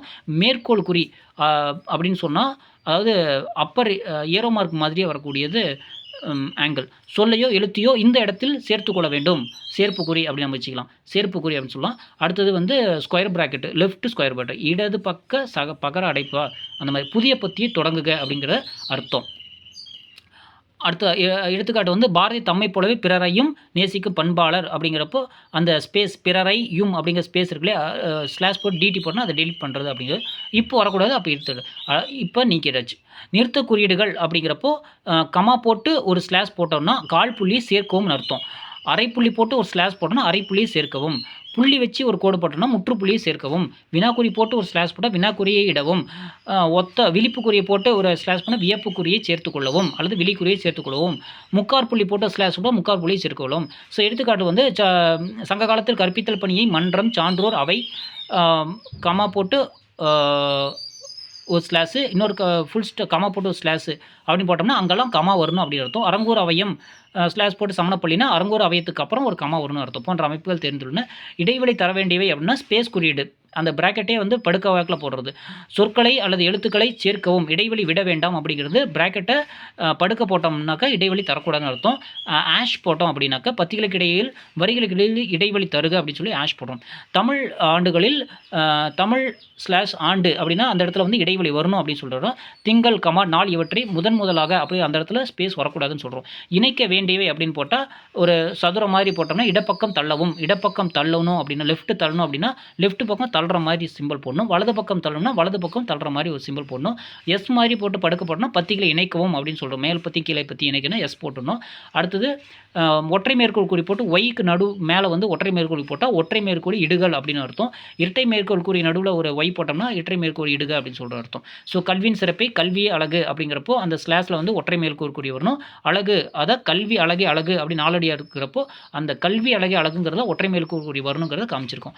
எழுத்து வடிவம் அப்படிங்கிறது வந்து அன்போல்டு அப்படின்னா வழக்கமான எழுத்தில் மாற்றுக, அன்போல்டுனா வழக்கமான எழுத்தில் மாற்றுக, போல்டுனா தடித்த எழுத்தில் மாற்றுக, டிஆர்எஸ் அப்படின்னா சொற்களை எழுத்துக்களை இடம் மாற்றுக, டிரான்ஸ்ஃபர் பண்ணு, சொற்களை எழுத்துக்களை இடம் மாற்றுக, I+C எழுத்துருவை சிறிதாக ஆக்குக, எழுத்துருவை சிறியதாக ஆக்குக அப்படின்னு அர்த்தம்.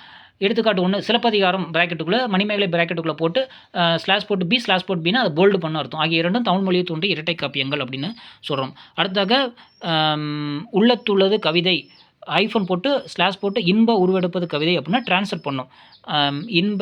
இன்ப கவிதை அப்படிங்கிறத அவங்க தூக்கி போடணும் போல். இன்ப கவிதை அப்படின்னு சொல்லி நம்ம போடணும். சொற்களை எழுத்துக்களை இடம் மாற்றுக அப்படின்னு சொல்லி அர்த்தம்.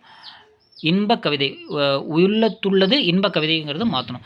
அடுத்தது அப்பாஸ்ட்ரஃபி அப்படின்னா எழுத்துக்குறை, அப்பாஸ்ட்ரஃபி அப்படின்னா எழுத்துக்குறை, அதாவது மேலே ஒற்றை கோல், செமிக்கோலன் அப்படின்னா அரைப்புள்ளி, செமிக்கோலன் அரைப்புள்ளி, கோலன்னா முக்கார் புள்ளி, கோலன் டேஷ்னா வரலாற்றுக்குறி, கோலன் டேஷ் அப்படின்னா வரலாற்றுக்குறி, டிட்டோ மார்க்னா மேற்படிக்குறி, டிட்டோ மார்க்னா மேற்படிக்குறி, அதாவது ரெட்டை மேற்கோள் கீழே போட்டோம்னா அது மேற்படிக்குறி, டேஷ்னா ஹைஃபன் நடுவில் ஒரு கோடு மைனஸ் போடுறோம் இல்லையா அந்த மாதிரி இடைக்கோடு, பார்னா ஸ்லாஷ் சிறுகோடு, வெட்டுக்கோடு, பார்னா வெட்டுக்கோடு, பிராக்கெட்னா பிறைக்கோடு, டபுள் பிராக்கெட் அப்படின்னா இரட்டை பிறைக்கோடு, லார்ஜ் பிராக்கெட்ஸ் அப்படின்னாக்கா பகர அடைப்பு, அப்போஸ்ட்ரோஃபினா ஒற்றை மேற்கோள் இருந்தால் எழுத்துக்குறை அப்படின்னு சொல்கிறோம். அப்போஸ்ட்ரோஃபி. ஓகே. ஸோ இதோட வந்து இந்த லெசன் அவ்வளோதான் நினைக்கிறேன். ஸோ கீழே வந்து அதுக்கான விளக்கம் வந்து அழகாக கொடுத்துருக்காங்க, அதை கொஞ்சம் பார்த்துக்குங்க. ஸோ இத்துடன் வந்து 11ஆம் வகுப்பு பொதுத்தமிழில் இருக்கக்கூடிய மெய்ப்பு திருத்த குறியீடுகள், ஆக்கப்பெயர்கள், ஸோ கலைச்சொல் ஆக்கம், ஸோ இன்னும் பிற பாயற்ற பழகலாம், படைப்பாக்க உத்தி, பகுபத உறுப்புகள், புணர்ச்சி விதிகள், மொழி முதல் இறுதி எழுத்துக்கள், இதில் எல்லாமே முக்கியமாக நம்ம பார்த்தாச்சு. ஸோ இது தேர்வுகள் சிறப்பாக கண்டிப்பாக இது நம்ம உபயோகமாக இருக்கும் நம்புகிறோம். அடுத்ததில் சந்திக்கலாம். நன்றி.